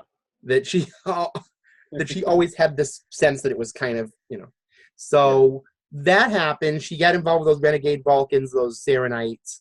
And plus the fact there was this mechanic in Enterprise that they always pushed, where they would go into this decontamination room and kind of be partially naked, rubbing each other up all with oils and medication, wax or whatever the hell it was. Right. So it was like it ended up being like the Edo. Remember how they was rubbing it with oil all? Yeah. Like a massage parlor. So the funny thing about that is that logically that probably would have been the way that it done it, but it just the way they presented it just seemed more very cheesecake fetish, or something. Exactly, that was the way. And plus, like, guess who got into that? If you look back, more than any other, T'Pol and Trip. They always had them rubbing each other down. It's like, I know you're going to this. I know you're going to go here. It wasn't like I didn't see it coming. Yeah. And then later on, of course, they flash forward 10 years in the finale, and the relationship just kind of goes. Like, oh, T'Pol, do you remember 7 years ago when we had that little fling? Nah, she's trying to forget it. Yeah. So it ends up being this thing that doesn't quite happen. It does, but it doesn't. Yeah, remember they had the alternate reality where Earth had been destroyed, and T'Pol kind of gives up, I guess, on Trip, and she goes with the captain, and basically, there always seemed to be something like, there was always like maybe something hidden between her and Archer a little bit, like maybe there was some kind of an interest there, but Well, if you put it that way, it kind of puts T'Pol in an uncomfortable position, though, doesn't it? Yeah. Because it's like, are they just going to have... Because there's basically two main female characters on Voyager. Enterprise. Hoshi and her. So basically what you're going to do is you're going to take T'Pol and somehow romantically connected with anybody who happens to be closest to her. Yeah. It just gets weird because, like you said, it started out with this trip thing. Then they had this implication that it could be Archer. Yeah. I mean, because remember that episode, A Night in Sick Bay? And he was kind of having fantasies about T'Pol and, at the same time. And then it didn't quite go there after that. Yeah, and it was kind of, he kept slipping up and saying breasts and all these other words and everything. Oh, and I remember that. He told her, I'm doing the best that I can. Yeah. And it was like, I thought maybe, there was something there that maybe they were sort of have hidden feelings or something. Now that I think about it, was T'Pol designed to be some sort of a fetishist figure in Star Trek fan fiction, the way they were presenting her? I mean, she had basically Archer fantasizing over her. She had Trip going way farther than she ever could. Yeah, but they tried that with Voyager, and it didn't work with 7 and 9 because they started her off as being sort of like that, but then they found out this woman right, but Jerry Ryan did that another way. Yeah, this woman can act. She's not just eye candy. There's a lot we can do with her. Well, I wouldn't say Jolene Blalock couldn't act either. They just presented her that way. Yeah, she could act too, but they just kept sticking her into this position in the early part of the show where, she's... And she even had this fetishistic relationship with Vulcans, too. It was almost like she was fodder. Yeah, like who's she going to go after this week or something? It's or who's going to try to manipulate her or screw with her or give her some disease or romantically pursue her unsuccessfully. Yeah. It's like she's Vulcan cannon fodder. Yeah. And you wouldn't think Vulcans would be that emotionally vulnerable, and then when she goes back to Vulcan, she was apparently already betrothed to this other guy. Yeah. Which we never knew about. Yeah. So she's cannon fodder again. Yeah. For her mother. So it's just like I said, T'Pol almost seemed like another. Was she another lightning rod character? Well, considering that. Now that I think about it. Well. Not the way Harry Kim was, not that extreme, but no, not to that extreme. Yeah, you're right. Because as a crew member, she was actually very reasonable, but in terms of her interpersonal relationships, she ended up being a lightning rod in a way. Yeah, because they didn't last. At least right, and it was always some bizarre complication that they could never resolve. Yeah. Actually, I think the word for her, she was more like a Greek tragedy. Like, I was going to use the word Oedipus, but that would be going a little bit over the line. But I'm just, I guess like the Star Trek version of the Trix Bunny. Yeah. She's never going to get that character. She doesn't. Did she get married to that guy on Vulcan? She did, but then I think they. He let her leave him or something like that because he knew she'd only married him because of her mother's position on Vulcan or something like that. When he now that I think about it, her whole life is like a romance in an old noir movie. It's like she's never quite going to get the guy or get the husband or get the friend or get anything. But it's like my whole lot in life is to be on Enterprise and assist that crew. Yeah. And observe. I'm never going to have a personal life because I'm a Vulcan, and I'm supposed to be torn between my people's needs and whatever crew member wants to have a fantasy about me. Yeah. So not Trevor, but what was his name? The one that did the weapons officer. There was he had a fantasy about her. Oh, you mean the British guy? Yeah.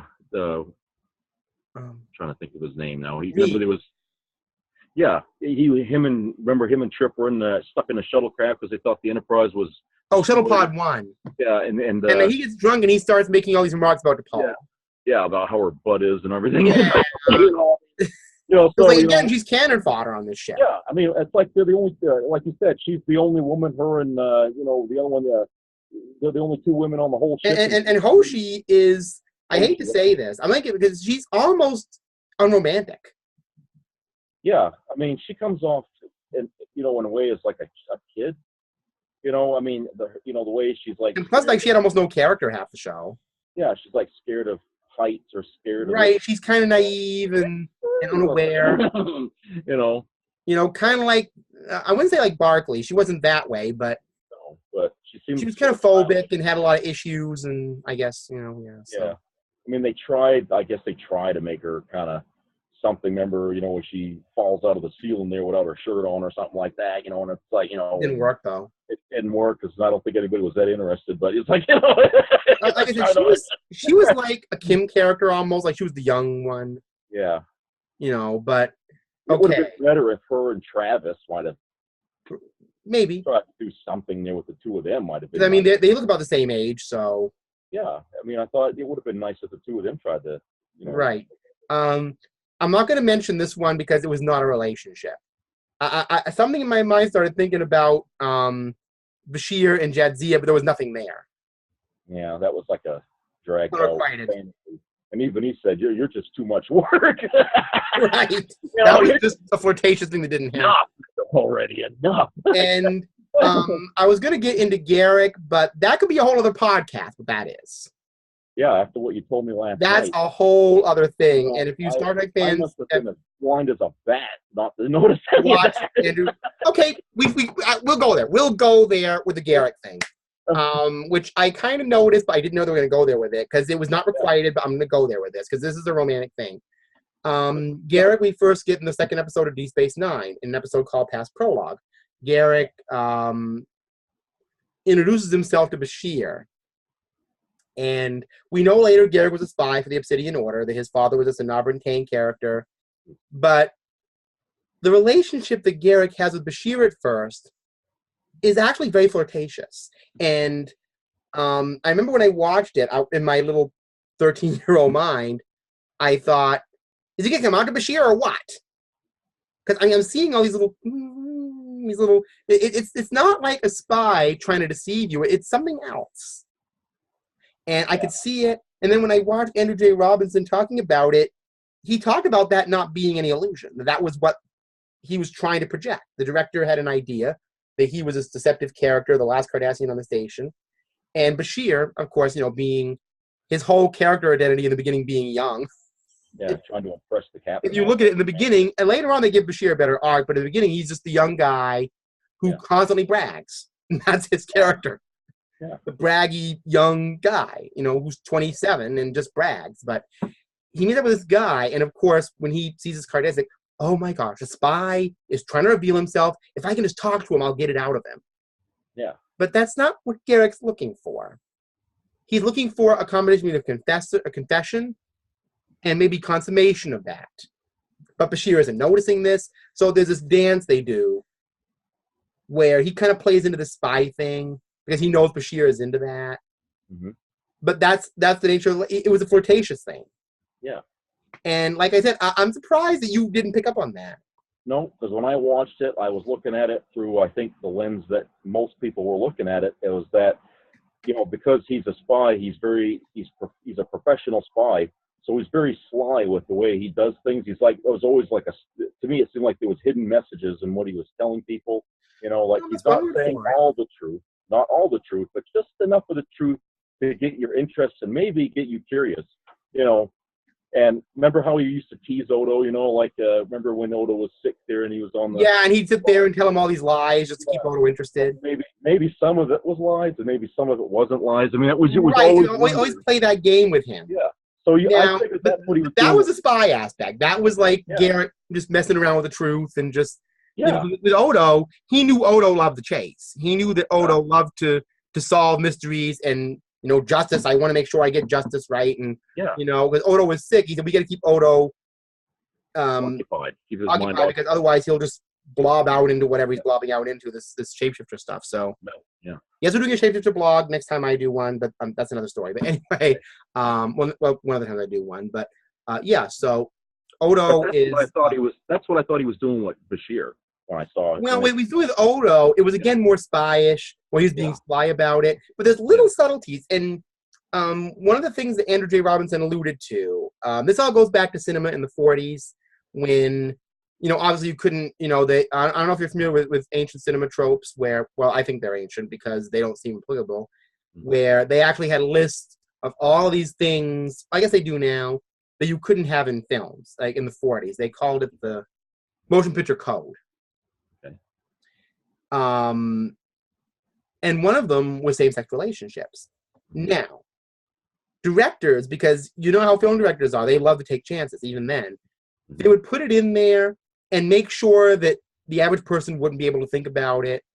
But, you know, and actually there's a word for it that developed a whole other meaning, camp. Camping it up, which meant that you were, you know, trying to pretend you were something you were not. And one of the old tropes is that you would have spies in old Hollywood films, like I mentioned, Peter Lorre, who would play characters that were ambiguous, if you want to know what I mean. Yeah. And I think Andrew J. Robinson, when he was playing Garrick, he looked at it as that ambiguous film noir character that a heterosexual viewer would view one way, a gay character would view another. Yeah. And the directors do it on purpose. Hitchcock actually did it a lot. Alfred Hitchcock did it a lot. You know, like, you know, he knows Hollywood wants to portray gay people as cold-blooded villains, but I want to kind of play with it and make it interesting and not just make these characters as total cold-blooded people. And that's what Garrick was. You could see that he wasn't completely this guy. There was something other to him. Yeah, he wasn't just a spy. Yeah. But like I said, when Bashir, there was looks in the eye, there were little things that he didn't have with Odo. Yeah. And like I said, he could have gone right to Odo and messed with him right from the beginning. He could have gone to Cisco, anybody. Yeah. And just try to kind of mess around with that. But he goes to Bashir for no other apparent reason. And you kind of see him looking at him around the corner, not sussing him out, but almost cruising him. But he didn't really know Bashir's interest in like you said, in the James Bond kind of thing at the time. So but like I said, once he figures it out, once he figures that you know, Bashir is into this, I'm going to catch the spy thing, he kind of puts that and starts playing with that with him, you know? Yeah. And like I said, but it's that early part where there's these little signals that Bashir isn't getting. And it's not so much that Garrick is doing it, he says Bashir's not getting it. Yeah. And even Garrick tones it down. He's like, well, what's the point? This guy isn't getting the point. Mm-hmm. He didn't know that I was watching him behind there. And it wasn't like, I'm gonna steal something from him. It was more like, you know, I mean, obviously in those days, you couldn't have him come down and say, oh, there's a dance later, you want to go? You know, you couldn't do that. Yeah. But there was signals, and like I said, that was an unrequited thing. But I found it interesting because I saw that and I thought, okay, maybe I'm seeing things, you know, because you know, people see things they want to see all the time in shows. Yeah. You know, I thought maybe I'm reading into this too much, but apparently it was there. Because even at 13, I knew a flirt when I saw it. Mm. And I said that when he's with Odo, he's different. When he's with Cisco, he's different. When he's been Bashir, he's another kind of Cardassian. There's something else there. A look in the eye, the way that he tended to hang on Bashir's every word when he talked. It was a little more than a spy trying to get information. There was something else there, and I saw it from the beginning. And they didn't really go that way with it. They kind of went sussing out the spy route. And because they didn't go that way, it was sort of like they just became kind of friends, you know, a little bit, you know. I guess you could say that. I mean, the relationship with Deep Space Nine were always very ambiguous, to be honest. Yeah. They developed in Garrick's way, it was like his way of being a friend, you know. And I think that's the way it kind of developed, you know. But there's a name for what that is now. I mean, there's actually a name I've heard for what Garrick and Bashir ended up being, and the word is bromance. Yeah, that was a bromance. I mean, it wasn't just like, I would say a fairly standard TV meal would be Bashir and O'Brien. Yeah. You know, they go into the holodeck, they're drinking and stuff like that. They're just, you know. But I would say Bashir and Garrick definitely had a bromance thing more. Like remember he had that wire in him, Garrick, where they were monitoring him?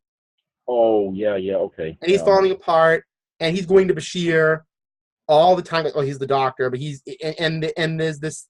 And like I said, it's that ambiguous thing where it's less than romance, but it's more than friendship. It's an odd dichotomy there, and they let it happen. And it's just the way it reminded me of is like James Dean and Sal Mineo in Rebel Without a Cause, where they have that bromance relationship. It goes back to an older Hollywood trope. Yeah. Yeah, but yes, I've studied a lot of old Hollywood and what they do since then with different things. You know, how they projected certain types of, like, men and women, men and men and stuff like that. And you see a lot of that in Deep Space Nine. Deep Space Nine is really into old Hollywood type tropes, if you notice that. You know, they had that lounge singer, you know. Yeah. So it makes sense that they would bring in an old 1940s Cold Era trope where they don't really do anything overt. Well, Star Trek did that anyway. Yeah. But in a very 60s kind of way. Yeah. I was gonna mention Spock and Uhura, but that could take us right from Prime right out of it, so I'm not gonna do that.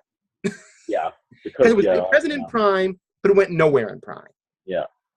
Where outside Prime, it didn't go nowhere. But that's, I don't want to get into that. So Yeah. that's one of those romances they crossed over into something totally different with. Yeah. So, you know, because it did happen. It was present in TOS, but it fizzled very fast. Yeah. Like Scotty in Uhura. That kind of came out of the blue and fizzled. Yeah. I think that's what that was. Hmm. In Star Trek V, there was this thing. Yeah. Where she was buying him dinner, and there were these secret smiles, and I assume they were shipping at that point, but yeah, I don't know. It was like, I guess it caught a lot of fans off guard because we never really had any. Well, you know, now that I think about it, if they aren't dysfunctional, Star Trek romances kind of out of the blue and go away out of the blue, don't they? Yeah, they do. They just kind of come into the picture. We don't even know they're going to happen. Yeah. Yeah. You want to mention somebody else, because I basically got one more person to mention if you don't have anybody. Okay. Let me think here.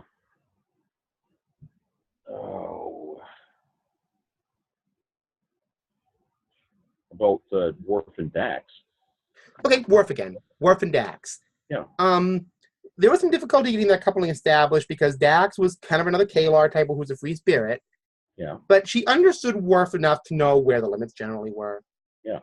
And when they came together, they seemed kind of more naturalistic. I didn't really see.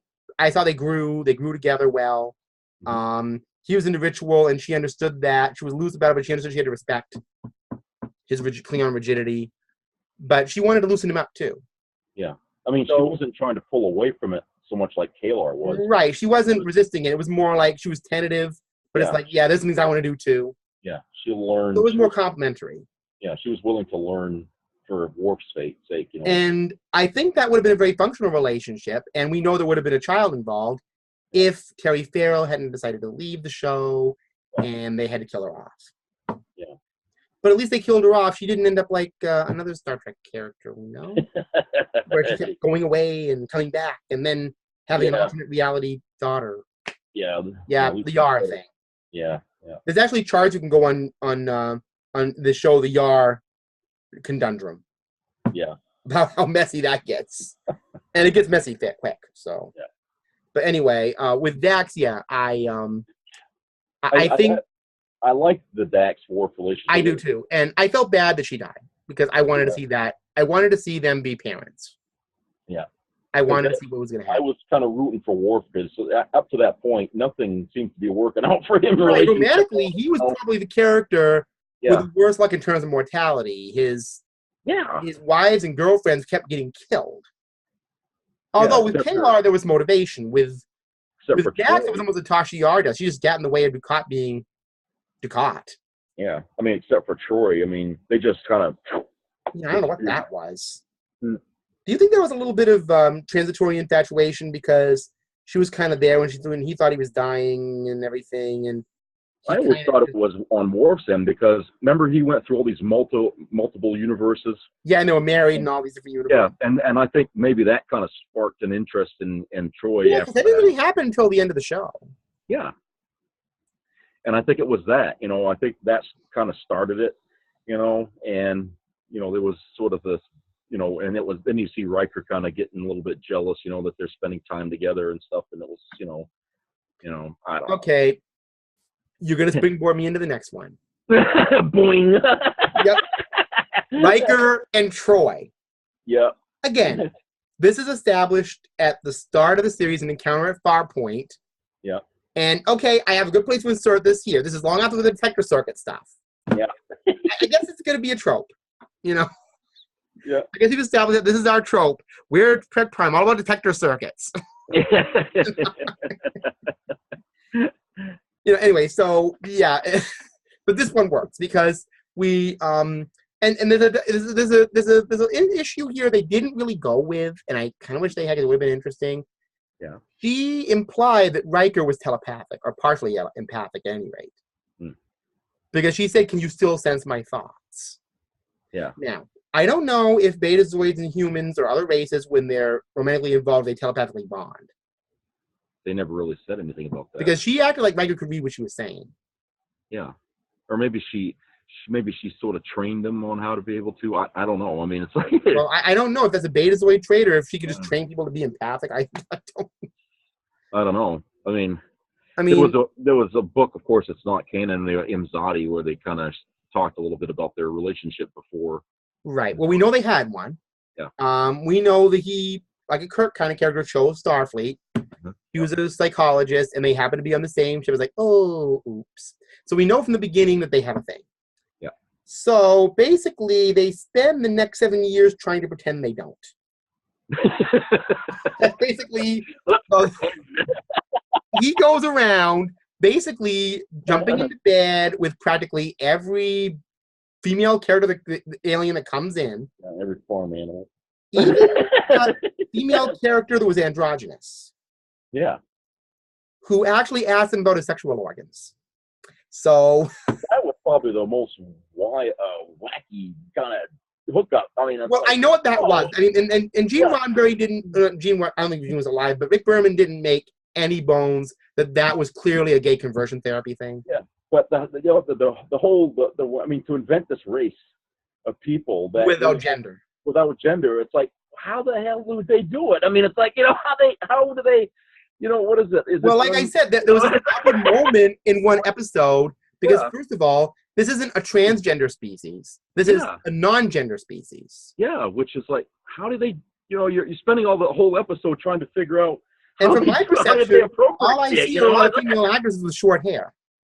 Yeah, they had wigs. Yeah. Like I said, they're all female, so it's almost like the females evolved, became stronger, and decided not to have gender.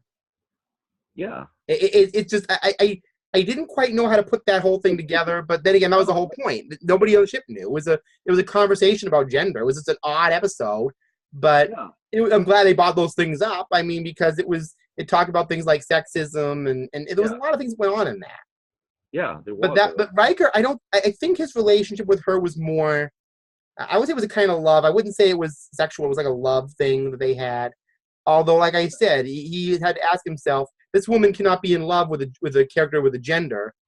It is taboo on her. I don't know what you would call it, because she identified as female, so I'll use her. Yeah. Sort of. Kind of. Let's not even use that one. That one just asked too many questions and it answered. But anyway. Yeah, I mean, it's confusing. The more you think about it, it's like, it brings up more. Well, they were trying to talk about conversion therapy, but they couldn't bring homosexuality into it, so they had to create a society without gender, which just is a rabbit hole. Yeah, yeah. Yeah, I mean, there were questions that couldn't be answered in 1 hour. It's just there's a lot to that. Yeah. Now, like I said, I'm just thinking of Angel 1, if you know what I mean. Oh, yeah, Angel. Riker goes out of this planet that's female-dominated, and he wears a sparkly outfit where his hair's... And basically, the whole idea is that Troy and Yarg sit there and... Yeah, I know it. I mean... He's just like some sort of Romanesque, orgiastic figure here. To me, that was such a boring episode. I really didn't like it. It was an interesting premise, but it just got a little flaky in parts, I guess. Yeah. First season TNG, we talk about this trope. Now, not that Troy was any great spectator romancer herself. She got with this guy who she warmed up to within like a second. I'm talking about Devon Oniral. Yeah, I remember. Who comes off as an obvious hood from the beginning. He's playing like a fiddle. And she's like, oh my gosh. She's like, you are being played in the most obvious possible way. And then 5 seconds later, you're rubbing oil all over him. And I'm thinking, geez, Troy, I know you were this thing with Riker, but really, you could do better. One of my friends from school said, if this guy is only 1/4 Betazoid, can you imagine what a full Betazoid would have done to her if he had came on the ship and did the same thing? Well, that was largely Troy's thing, too, because she looks at him and is like, oh, I've waited my whole life, and I just saw you like a second ago. I thought that was really more her issue. Like, I just jumped in way too far too early. Yeah. For a guy that comes off obviously kind of sleazy. Yeah. And I'm thinking to myself, but at the same time, he kind of turns it around on her, like she's the one that's sleazy. Right, because she's saying, "Oh, you're doing Counselor Troy. What do you do when you leave this office?" Yeah, like you know, when the captain comes to you and asks you what the thought of the Romulan commander is before he's going to attack, are you going to hold it, or are you going to tell him? You know, it's basically saying, "Well, you're just as deceitful as I am." That episode would have been way more interesting if he had pointed out her obvious transitory infatuation with him. Yeah. Because even she admitted to Crusher that it could be infatuation. Yeah. No, wait a minute. That was another one. Crusher admitted to her when... we're getting into Crusher now. I'm so sorry. She actually has her own story right there. But anyway, boy, this is a rabbit hole, isn't it? There's a lot of them. But we'll have 4 more. I'm serious. We'll have 4 more. And we'll end it. Because there's a lot of them that are significant. But Troy, and then Riker and her, you know, they're having these alternate relationships, which are usually grossly unsuccessful. Mm-hmm. And then almost looking like, see, I'm with somebody else. See. And that's their dynamic for 7 years. Then movies, and then she even does it with Thomas Riker. I mean, that it's like I don't even know what that was. What that was is that Riker got separated. The other Riker wanted to have another identity. But the other Riker was the Riker that was really into Troy. So he comes on, he wants to start it up. Then she's like, we have to talk. Things didn't happen that way between us. Then she wants to go into it. Yeah. Speaking of soap operas. I know it. This turns into a total soap opera with this episode. And then she decides, well, you know, and he says, I'm going to go on and command. Okay, did it again. Yeah. That's it. I'm tired of Rikers. Okay, so there's 2 Rikers. She got abandoned by one, she got abandoned by another, so okay. She's past Riker, onto Worf. And then you like the jealous dynamic. Well, it must have really affected her to go from the Rikers to Worf. I mean, what? And even Marina Sirtis said somebody must have been into Beauty and the Beast back then when they put them 2 together. Like I said, I got to be honest with you. I didn't see the compatibility. I didn't either. I mean, of all the female characters on the show, I would have thought, as a human character, and this is what they wanted to do, I could have seen Tasha Yar and him hooking up, which is what she wanted. Yeah. She wanted Worf and Yar, stronger woman. You know, about Troy and Worf's thing was that I liked her trying to have a relationship with the son. Right, that was kind of pleasant and counselor-like. Surrogate mother kind of thing. Right, but then when it got with Worf and it got intimate, it just, like I said, it was too much Beauty and the Beast where they projected it. Yeah. Like, he was going to dominate. Yeah. And it just is uncomfortable and weird, and I didn't see the match. Yeah. And then in all good things, they're like, this is going to be the way it's going to be forever. Then remember when they de-evolved into these things, and then he goes into her quarters and bites her? I mean, it's like, yes. I guess you can see that was the start of it. Yeah. He's like, he said, I've been thinking about you. Wow. Bites her. And then she turns into a frog, and he's like this, and he's literally a beast, and he turns into a beast in that one.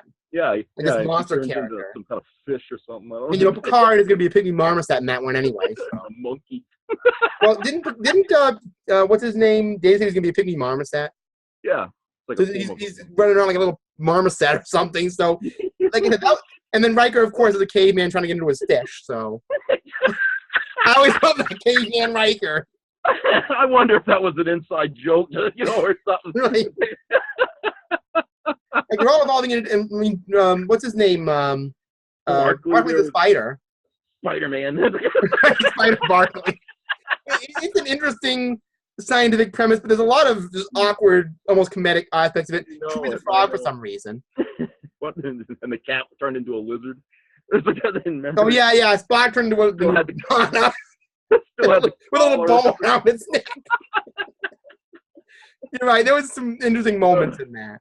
Yeah. Anyway, so I guess the biting initiated it. Because they started to kind of ship after that. Yeah. Anyway. So, okay, a couple of movies later, they get involved in this thing in Insurrection, where there's this pheromone going around the ship, and all of a sudden Riker and Troy start things up again real heavy. Yeah. Cuts his beard off and they go at it. Yeah, which I didn't like. I agree with you. Yeah. It didn't work by then. Riker just aged. It looked better when he was thinner. Right, getting bulky, and it just his face looked blocky by then, so it just he got older and heavier, so it didn't look right. The beard worked better with that. Yeah, it kind of covered it a little bit. Right, but like I said, I'm not going to get into that lost year's trope. This is all about beards. Yeah, I know. I'm just saying. We talked about that book where it's all, oh my God, you go through all this. No, I'm growing a beard. Yeah. But anyway, So then in the next movie, Nemesis, which I assume takes place roughly 15 years after Encounter at Farpoint, they actually get married. Yeah, finally. At the And then end. Picard actually says it. Why did you make me wait? Yeah. Like, we've been asking that for years. Yeah, now he's going to do. Get married at the age of retirement. I mean, really. I mean, you know, it's like you gotta be middle-aged by now. Yeah. And not only that, you've already had a relationship with his transporter double. Yeah, really. I mean, so it's just like you ship with the transporter double before the real thing. Yeah, I mean, talk about people that delude themselves. I mean, about things that they don't believe. You know, so finally, they realized late in life that we should have been messing around like that with all these Devanani Rawls and whatever Riker ended up with. Behind, so we might as well just go for broke and get it over with. You know. I hate to say this. There's an old phrase. I don't know if you've heard it. They spent most of TNG running game on each other. Yeah. They were running game most of the series and just almost enjoying it. Yeah. Like trying to make the other either jealous or interested somehow. Yeah. But somehow in the end, they just kind of were like, yeah, okay, this is our relationship. We're just running game on each other. Yeah. And they realized, yeah, we should have been married, you know. Yeah. And, you know, we've established over and over again that there can be married couples on board starships. It isn't illegal. Yeah, it ain't. It's just that there are certain things you have to do. And, you know, I mean, didn't Kirk performed a wedding for a crew members who died. One of them died, but still he performed the wedding. Yeah. He didn't say, oh, you can't get married on the ship. I have 430 people on the ship. I can't have them not marrying. You know, he didn't say that. Yeah. I'm just doing my Shatner. Yeah. Actually, I went to do season 3 Shatner because him and weddings, I don't know. Like I said, season 3 Kirk is his own thing to me. Yeah, that's a different Kirk. Like I said, that maybe that's the another alternate Kirk. I don't know. Yeah. But you know, that guy. Anyway, so okay, back to where we were. You want to go because there's a couple more I want to do, but I wanted to make sure maybe you'll get one of them. I liked Odo and Kira. Odo and Kira, good one. Okay, now we're on to a couple that I feel were successful. I'm sure you do too. Yeah. They start out kind of vaguely being aware of each other, but when he finds out about his people and who they are, Kira, because she was kind of displaced from her family, identifies with him. Yeah. They face death and life together on these very intense missions, and she ends up comforting him. And of course, he fumbles a little bit because that's where that Vic Fontaine character comes in. Yeah. And then they end up kissing each other in this very romantic way for everybody to see, so nobody has to be under an illusion. Yeah. Then when he meets another shapeshifter, something really interesting happens. That shapeshifter thinks that the only reason that he's on board the ship is because of her, which he kind of is. But then he has to have this conversation with her, like, again, similar to Kalar, only better. Like, do you love me for who I am or just because I seem to look like you? Good point. So, again, in the end, they resolve that. Yeah. Because she can see the beauty in who he really is.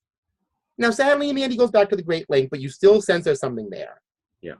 So it's all done very romantically, and I thought it was done very well. I liked how, you know, at the beginning he was like really nervous about telling her. Right. So, yeah, like a first date, you know. Yeah, it's almost like, you know, a kid for the first time that has a crush on somebody, but he's so scared, you know, to ask her out or to just admit what he's feeling, you know, because of you know, being that she might say no. You know, she might, you know. Right, because, you know, I noticed Odo tended to invite a lot of that. You know, when you first saw Roxana Troy being involved, and you thought she was just kind of fawning on, like, she has everybody. Yeah. But this thing develops where she kind of sees him more as a kindred spirit than a lover. Yeah. Where, remember when he married her for that guy? Oh, yeah, yeah. You get the impression maybe he actually meant some of it, but it's clear that they kind of think of each other as kindred spirits, almost like brother and sister. Yeah. But in terms of romantic love, there's something between Kira, and they just have to grow into it. And they did. They grew into it productively. It was, I don't know. They really ran the risk of making it goofy, but they really handled it pretty well because it worked. Right. Yeah. I mean, that was one of the more successful couplings. I have to agree. Yeah. Yeah. And I think the reason it was successful is because they bought, you know, like I said, they bought some goofy tropes into it, but they did it in a way, like you said, the fumbling, you know? Yeah. Because, you know, Odo could have gone in there too cavalier and been like, well, you know, I know what I'm going to do, and I'm going to be really brash and arrogant and confident. And Kira probably wouldn't have been that interested.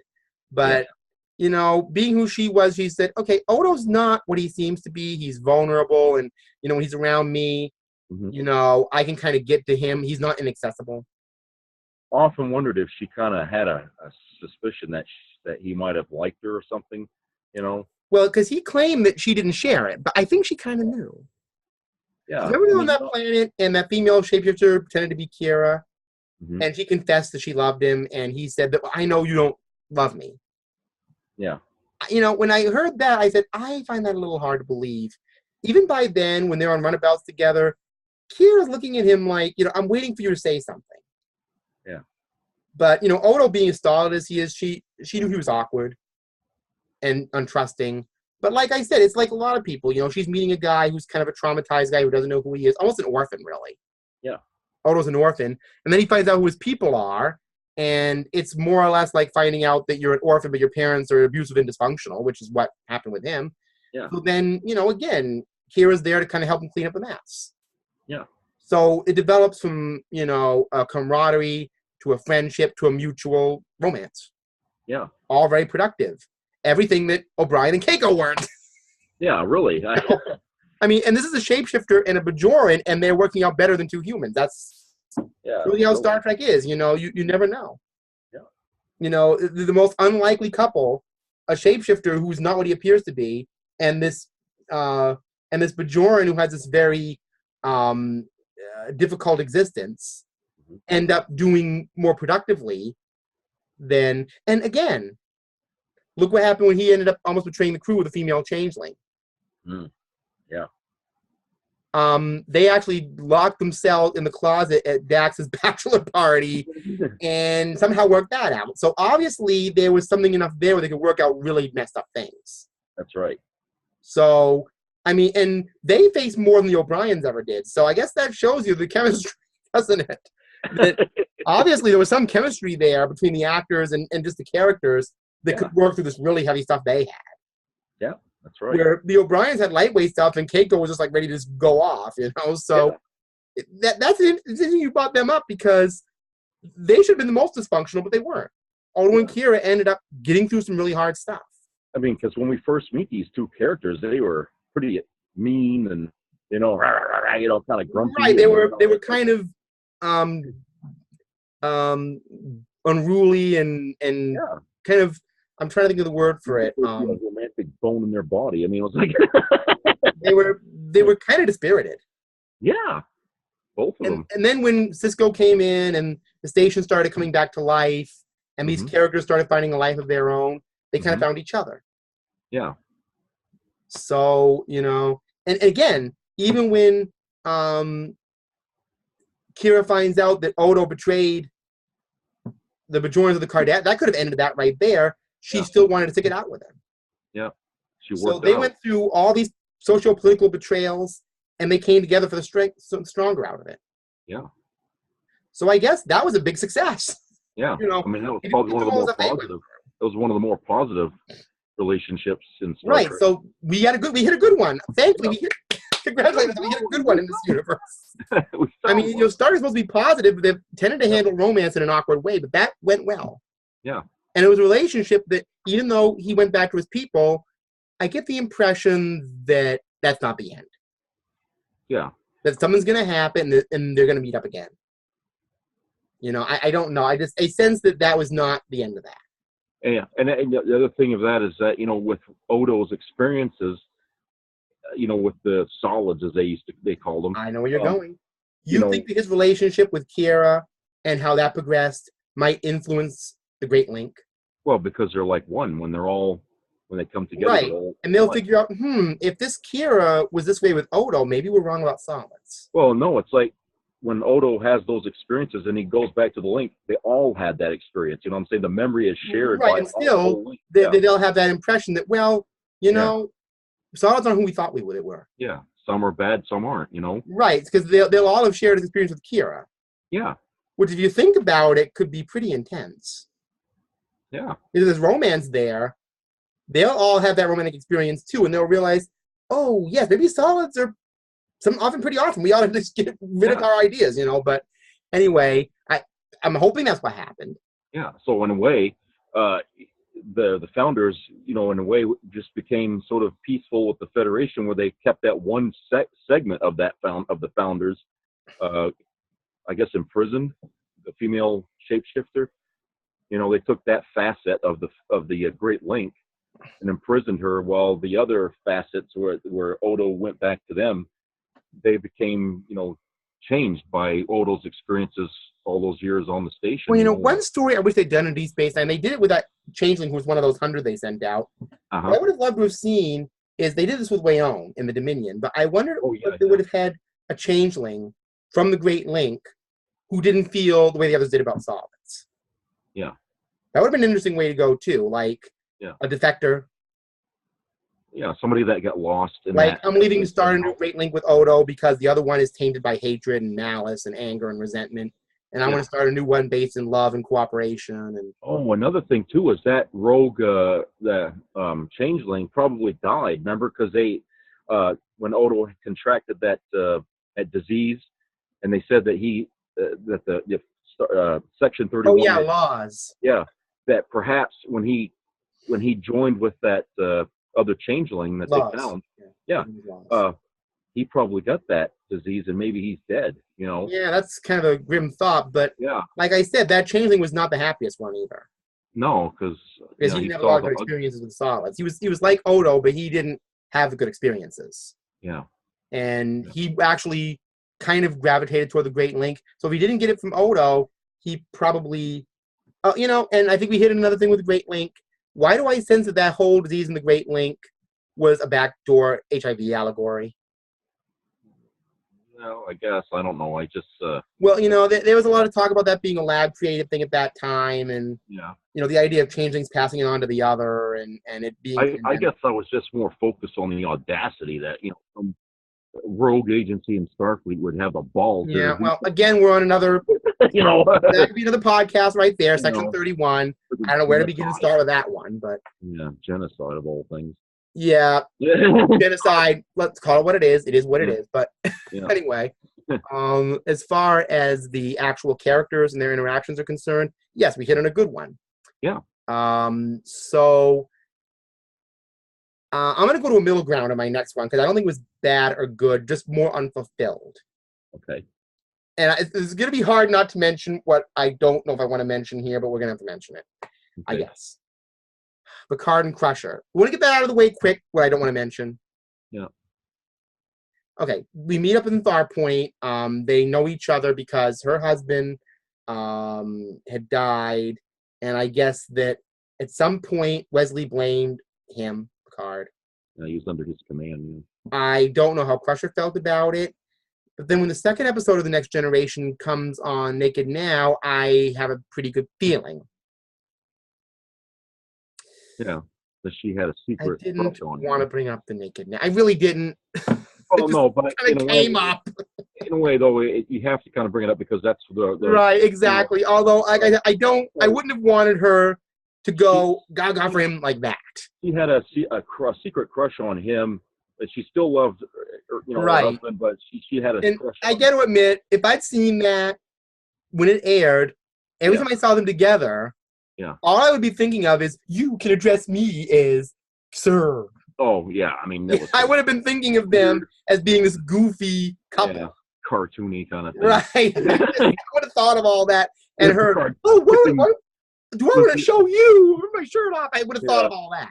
Picard skipping into sickbay like he's running down the yellow brick road there. And it's like, what the hell, I'm glad I didn't see that then, because then it would have ruined the whole fantasy of what they were. Yeah. Like I said, when I saw that later, I was like, oh, okay, I'm glad I didn't see that then. And now I know everybody doesn't like Wesley, but anyway, so because this is pretty much why, everything they do in this episode. But like I said, so when the thing is over the course of the series, there was this they were trapped in this planet, the Arsenal of Freedom. Remember, she falls down into this pit. Yep. And Picard is trying to help her. Weird. I mean, that was a hell of a fall, and and Picard didn't break a single bone, but she broke every bone in her body. It's like, yeah, it's just and then well, of course we know Data's gonna just jump down there and be fine because he's an android, but yeah, he's a Super Bowl. So I mean, he's like, But God Almighty, Crusher, she got beat up pretty bad, and Picard, he's like, oh, okay, he just brushes himself off. Yeah, I don't know. Maybe Crusher fell the wrong way. I don't know if they have. I don't know if they have lessons on how to fall into giant. I don't know. Lessons on how to fall. Well, I mean, like I say, okay, Starfleet Regulation 403, how to fall into giant alien pits. I don't. Yeah, really, God Almighty, that was. Don't do what Crusher did. Do what Picard did, so he just gets up and dusts off. Yeah. And if you're dating, just jump and you'll be fine. But yeah. Section B for androids. Yeah. This will be this long, otherwise, you'll be fine. But anyway. Yeah. Because we know that when Data's mother fell down an apparently bigger pit, she fell apart. But if the pit was smaller, Data can just jump down and boo, it's over. Yeah. Because he can be a flotation device too. We know that. Yeah. Oh yeah. Yeah. But the thing with Crusher and Picard is that so we have that moment where she's talking about her grandmother and the roots and the herbs. And then over the course of the series, there's this one where she's kidnapped by these terrorists, and he has a vested interest in going down. And you think, well, Wesley's on here, and I want to protect. But there's this thing where he's kind of protecting her and Wesley, almost like a father would.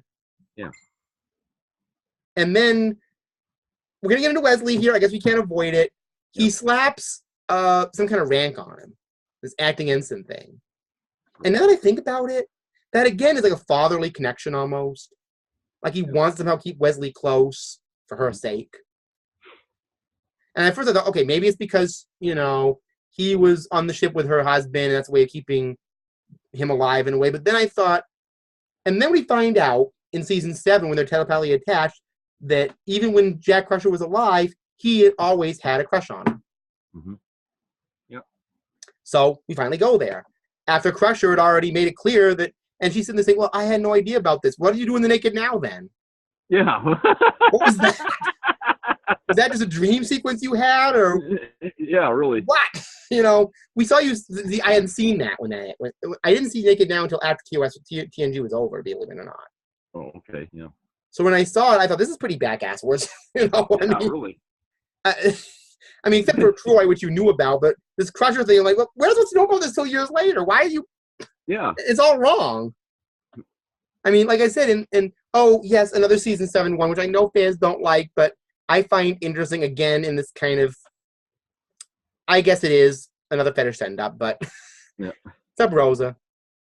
Oh yeah, Sub Rosa. Yeah. Crusher falls for an entity that she thinks is a ghost, who is seducing her, I think, and taking her energy.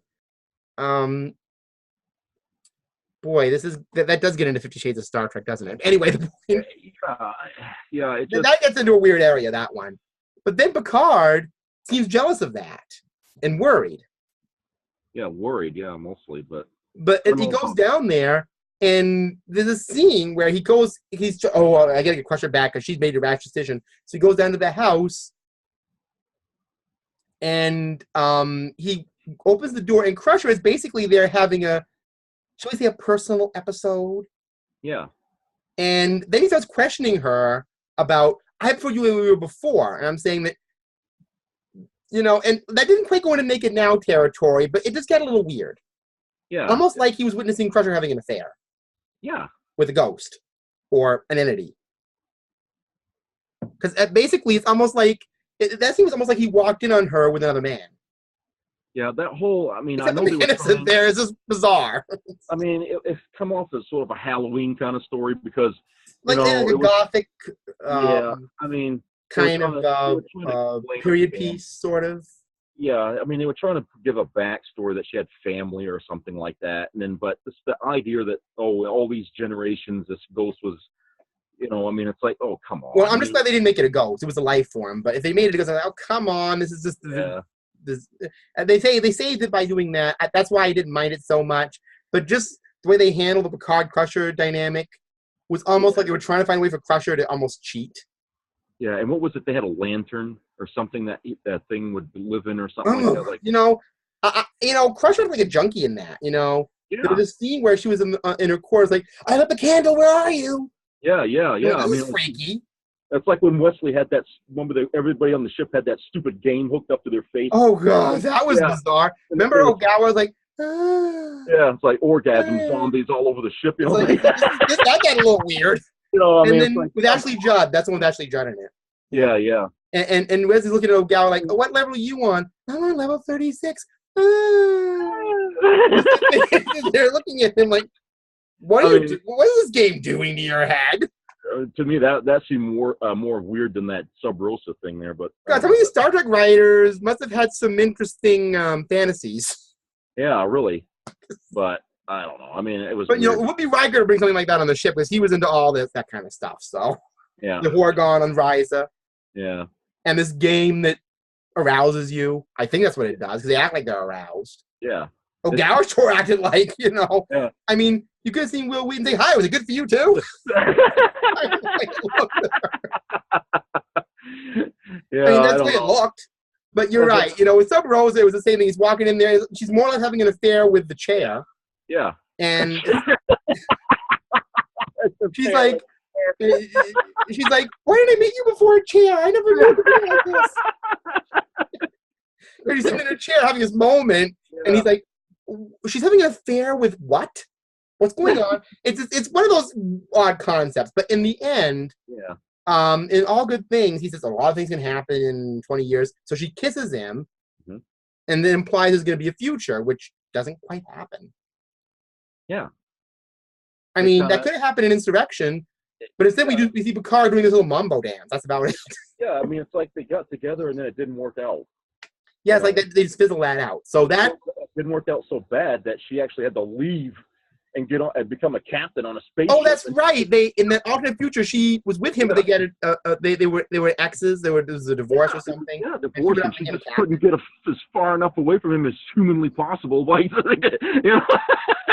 So they kind of put a damper on that. Yeah. So I was like, what the hell happened?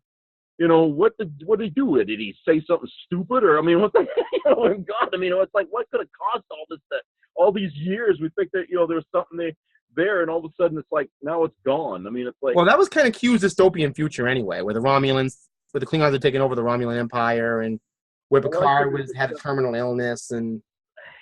I figured it was just, Q showing him an alternate future. Right, where Data had a bad haircut. Yeah, but basically it wasn't so much Q's creation. It was just him showing Picard an alternate future. Right. I guess the alternate future he created for him didn't exactly show him and Crusher in a very good light. No, I mean, he went far away from a starship, So yeah, So I guess that's wrap on that one. Do you want to pick the next one, or you want to just keep going at random here? I got a couple more I want to do. Pick another one. Yeah. I want to go back to some functionality here because that one fizzled, but it didn't fail. It only failed in an alternate reality, so I don't count that. Okay. Because now we got this multiverse thing. You said it. What? You said it. I didn't. I know, but I mean that's the whole. It's like, oh, anything can happen now. No. Yeah. I'm starting to wonder here the way they're doing it. If somebody over at CBS is going to say, "Oh, guess what? Q did all that." Yeah. Q did Discovery, all that stuff. He did all that. Yeah. He's playing around with things. Anyway. Dallas, he just wakes up. He wakes up and everything was a dream or something. I created all this. Okay. Yeah. Anyway, so some Q mechanic. But anyway, the next one I wanted to pick is the one now. You may have other views on this, but another one I think is kind of the Kira and Odo. And we're back to Voyager now, but this is Tom and B'Elanna. And the reason I say that is because when they meet, the first person she meets, of course, is Harry Kim, who she continually refers to as Starfleet. Starfleet, yeah, it was his nickname. I guess maybe that's her kind of snide way of saying, you're going to have that pip forever. I don't... That means she could see the future because that's... She's a Starfleet, almost like you're the stereotypical good Starfleet guy. Yeah. And almost like he's a stereotype, like, you don't even, you're Starfleet. You're so Starfleet in the way you are. Exactly. But anyway, so she meets up with Tom Paris, who, if I remember, the first time they meet, she wants to break something off of him. Yeah, she called him. Which she does with everybody pretty much at first, but. He was Flyboy. Remember, she called him Flyboy all the time. Right, yeah. But the thing is that. Flyboy. She was a Klingon human hybrid, like Kalar, but very aggressive. She came from a messy, dysfunctional background. Yeah. Tom Paris, he had a mother, but we never heard about her. But he apparently had a father who he had a contentious relationship with. But he just really wanted to be a flyboy, but he kind of got seduced into the Maquis. Yeah. And kind of became a miscreant kind of character. But Janeway kind of brought him back into the fold. And once he got comfortable with that, somewhere around season 3, he and B'Elanna started sort of kind of becoming, would you say friends, or sort of loose? I don't know what you call it, Ben. I think it kind of started when they were both in the space suits and they were trapped in space. Oh, well, that started the big stuff because they had like, 2 minutes of air, and then she confessed her love for him, and they're embracing and then beam up. Make it or break it, sort of. And then from there on, what they're doing is spending the next season trying to hide everything. Yeah. And they're going into turbo shafts and kissing and sending flowers over, beaming them in, and just kind of being a little teenage about it.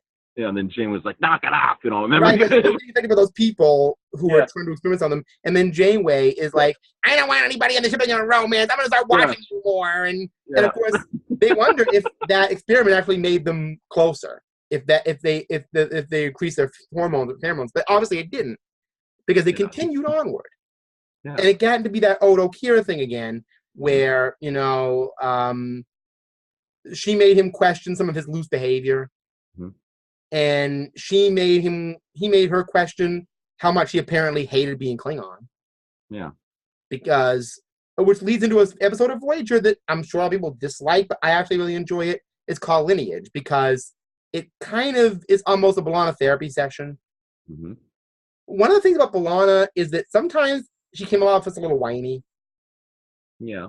But then in Lineage, you kind of understand that there's a racial component there, and that she's almost a Spock character in some ways, torn between two worlds, but not caring as well as Spock did. Yeah. Where she doesn't even want her child to be Klingon. And that, again, draws Paris closer to her. Now, I'll agree with you. You're right. They really gypped us in the wedding scene. They gave him a wedding scene for silver versions of them, remember? Yep. But those were silver versions. They weren't real. They were silver-blooded versions. Yep. Who disintegrated. But the real one, we just saw them have this just married stuff all over the Delta Flyer. Yeah. I would love to see the real wedding. Yeah, they didn't. Yeah, I mean, it's like they didn't take the time to go with that, but they did. They just let the silver-blooded ones have the wedding. Yeah, the liquid people. Right, the silver-blood. They weren't real though. Yeah. Unless they figured the real wedding was just like that, maybe they wouldn't do it. Made out of deuterium or something. I think it was. Well, it's better. It's better than them using that scene. They could have just used that scene, but it would have seemed old. I just had this image, of the liquid Voyager, and then it just, after it just breaks down, it just splash all over the real Voyager. Yeah, I know. That would have been funny if Voyager the thing was that episode, it almost made you have all these feelings for these characters, who were not even the real characters, but become the real characters. And then in the end, you start realizing, wait a minute, this is actually absurd. Yeah, I know it. Because I understand them creating silver-blooded people, but a silver-blooded Voyager? Yeah. I mean, what did it do? Create silver-blooded binaural gel packs? Yeah, I mean, how functional could it have gotten? I mean, just liquid deuterium. I mean, it's all supposed to be, like a life form. But how does a life form create himself into an object that's just Voyager? I don't get it. It's just, it was a confusing thing to say. Like I said, but the thing with Tom and B'Elanna is that I like what they became in the end. I like with Kira and Odo. I think they were productive with each other. He was kind of the guy who liked to spend time in the holodeck, which you mentioned was a little absurd, what he was doing, working on his camera, as she called it. And she says it proudly, like she knew that's what it was. Right. She's sitting there like, oh, so you're saying that it must use your camera. Yeah. So she's like, oh, I know what I'm saying. Yeah, camera. Like, very confident in what she's saying, But and then he's got a television there in his quarters, and that's right. So he's kind of like the fly boy who likes his TV and likes his comfort food, and she's sort of the hardcore intellectual engineer with a chip on her shoulder. Yeah. So basically, it works out because they both have qualities that are complementary. Yeah. You know, he needs the balance and the intelligence that she has in her mind, and she needs a side of her that's not going to break anybody's neck. Yeah. Because, you know, he's more or less a character. You know, he has his little bellicose moments, but he's like, well, I know how not to break a person's neck, basically. Yeah. So they kind of a bit though towards the end. I mean, she was really ugly there towards the beginning with everybody, but as the show went on, she kind of she especially with right. Well, and I think having that relationship kind of helped out because at first I don't think she felt very loved. Yeah. Yeah. And you know, Paris was like, yeah, nobody cares. I mean, nobody ever going to. I'll just meet women, right, and laugh, and love them and leave them. But then he realizes, you know, she's right here. Because remember, he's involved with one of those twins that Harry Kim messed up with. Yeah, that's right. Which, to me, that all seemed contrived to have Harry Kim fail in it. Yeah. You know, because we knew Tom would do well with the other twin, but yes, Kim would have to get the wrong one. Yeah. It's like... Kim, Harry Kim, poor guy. Oh, no luck. Which was weird because actually, to go back to the twin thing, I think that's the first time on Star Trek where they actually had sisters together in the same serving on. Were those actual twins they had? Well, yeah. If they say twins, I mean they obviously are sisters. Well, when you see them, they were doing Captain Proton with them, and they were both twins. Yeah, so they were related. They were sisters. So the Delaney sisters. The Delaney sisters, yeah. Right. So that's like the first time we actually see siblings. Except somehow Paris fixed Kim up with the wrong one. Yeah. Almost like it was meant to be that way. I just thought that was pretty unique, though, for Star Trek to have siblings. Right, yeah. I mean, having sisters on a ship together was an interesting mechanic, especially twins. Yeah. So you never had that before. You never really seen twins in Star Trek. Or brother and sister serving together, or anything like that, even brothers. Right. I mean, I won't count Thomas Riker as a twin. He's a double, but... Yeah. But, it's like the first time. That was an interesting mechanic. It's just that they were contrived for Kim to mess up with. So, I wish we'd seen more of them as an actual functional member of the crew, but whatever. Yeah, they were just like, they're not there, and it's like, Apparently they're a big enough deal where the higher decks were dating them, so... And it's like some of those other characters that showed up and disappeared, like the Bolian. Remember when Shell? Yeah, Shell, They were there for a while, and then they just, whoop, they're gone, and it's like... Then they brought in those lower decks characters, remember, the Good Shepherd people? Yeah, and then they were gone. Right, and then they're one-trick pony episode people. It's like those lower decks characters. Yeah. I always wondered, just to go off on a tangent before I finish up here, those lower deck characters on The Next Generation, somehow I always had this idea that there was an idea of spinning them off into like Star Trek 90210 somehow. Oh, man. I mean, I know it's stupid, but I mean, they always had that sense about it. Oh, God, don't give anybody any ideas. Well, that's what they're kind of trying to do now. They're trying to go that way. Oh, God, they beat it enough to death already. Jeez. Now, I know, but I mean, the vibe of it was very high schoolish. Yeah, it was. That was the intention. They were Academy people. Yeah. Yeah, so... Although, for some reason, I don't know what rank she was, they were kind of close to Ogawa. So I'm wondering if she was like a freshly graduated person like 2 years ago. Yeah, I mean, they sort of became sort of interesting characters.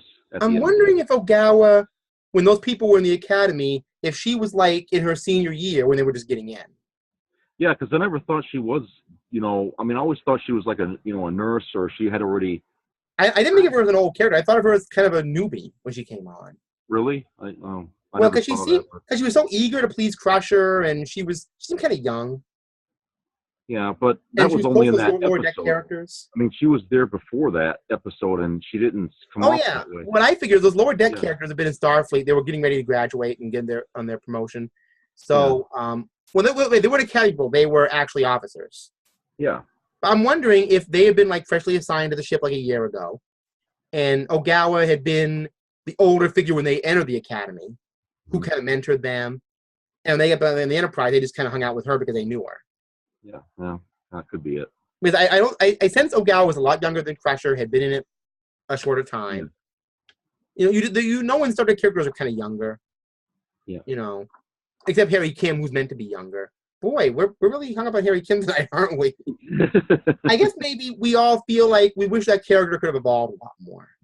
Yeah, it really. Yeah, he should have really. Because he was a main character on Voyager They who had wrote a him lot in of things happen to him. Yeah, they wrote him into a lot of stories and stuff like that. But it's like, okay, we got a story for Kim, and it's over.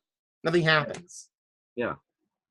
Okay, one more, and this one is the ultimate fizzle out because the intent of one character fizzled out, the other character just fizzled out. Okay. And we're back on Voyager again. I know Voyager seems to be the romantic hub of Star Trek. Like you said, your mother thought of it as a soap opera in some ways. Yeah. Neelix and Cass. Okay, just to get this established, they were a couple before Voyager. I don't know what motivated them. I don't know how they knew each other.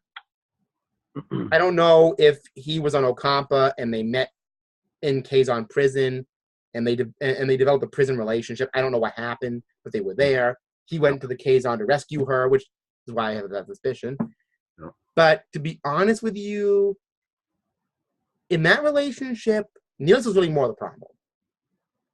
Because she was one, I think, at that point. Yeah, one. I don't know. Is that the Ocampa equivalent of being a teenager? Oh, I always thought like, for every every year of their life is like every 10 years for us. She didn't seem like a 10-year-old girl. She seemed like she was about 20. Yeah, she acted older than that, but yeah, I guess they age. They're mature. They're mental. Maybe she was like the human equivalent of 18, 19.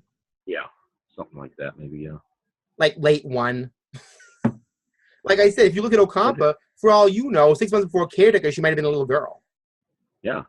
Who knows how fast? I always thought like an 18, 19-year-old. And Neelix, we know, is no kid. Yeah.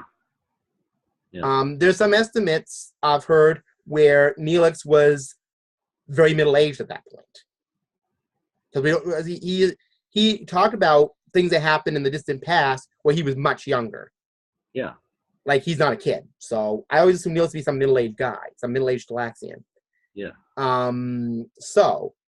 We figure they have a May December romance. I mean, because he's not one. I know that much. And she's only a year old. But that's a species thing. I mean, in human terms, that's a little weird, but...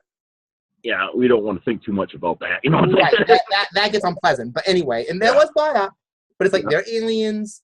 Yeah. She's not one in the same sense a human would be one. Yeah. And who knows with him. But his problem was jealousy. And she was a pretty stable, mature person who saw right through it. And after a while got tired of it. Yeah. Well, okay, she was possessed by an alien at that point. But still, I think it would have happened anyway. Yeah. Because after that, she wanted to pursue new things. So they just fizzled off. And I always thought it was kind of his thing. I mean, he was protective of her. He cared about her. But he was also too jealous. Yep. And one thing Kes always wanted was freedom and autonomy. Mm-hmm. Unfortunately, there should have been freedom and autonomy from the bad writing they were doing because that's what happened with her. Yeah. She barely got written in as a character. So the only people who found her interesting, I think, were people like me, maybe, who saw potential they didn't live up to. Yeah. Because it's like Harry Kim, I hear very few Voyager fans who list Harry Kim as a favorite character, not because they don't like him, but because they didn't really give him enough advancement. Yeah, given a reason to like him. But luckily, he stayed on the whole show. Yeah. Kes didn't get that lucky. They just, they wanted to get rid of her fast because I don't think she was dragging the show down as bad as the Kazon were, but they just didn't know what to do with her. Yeah. It was hard to write for a character to live for 9 years, but... Now, was they get rid of her, or did she want to leave? You don't know? Because I always thought it was the actress wanted to leave to go to school or something like that, or she went to go to college, or something. That's what I read. I mean, I don't know if it was so much they canned her, but she. Well, when I looked at the what? No, I was just saying that. When I looked at the Voyager, when I looked up the Voyager bios,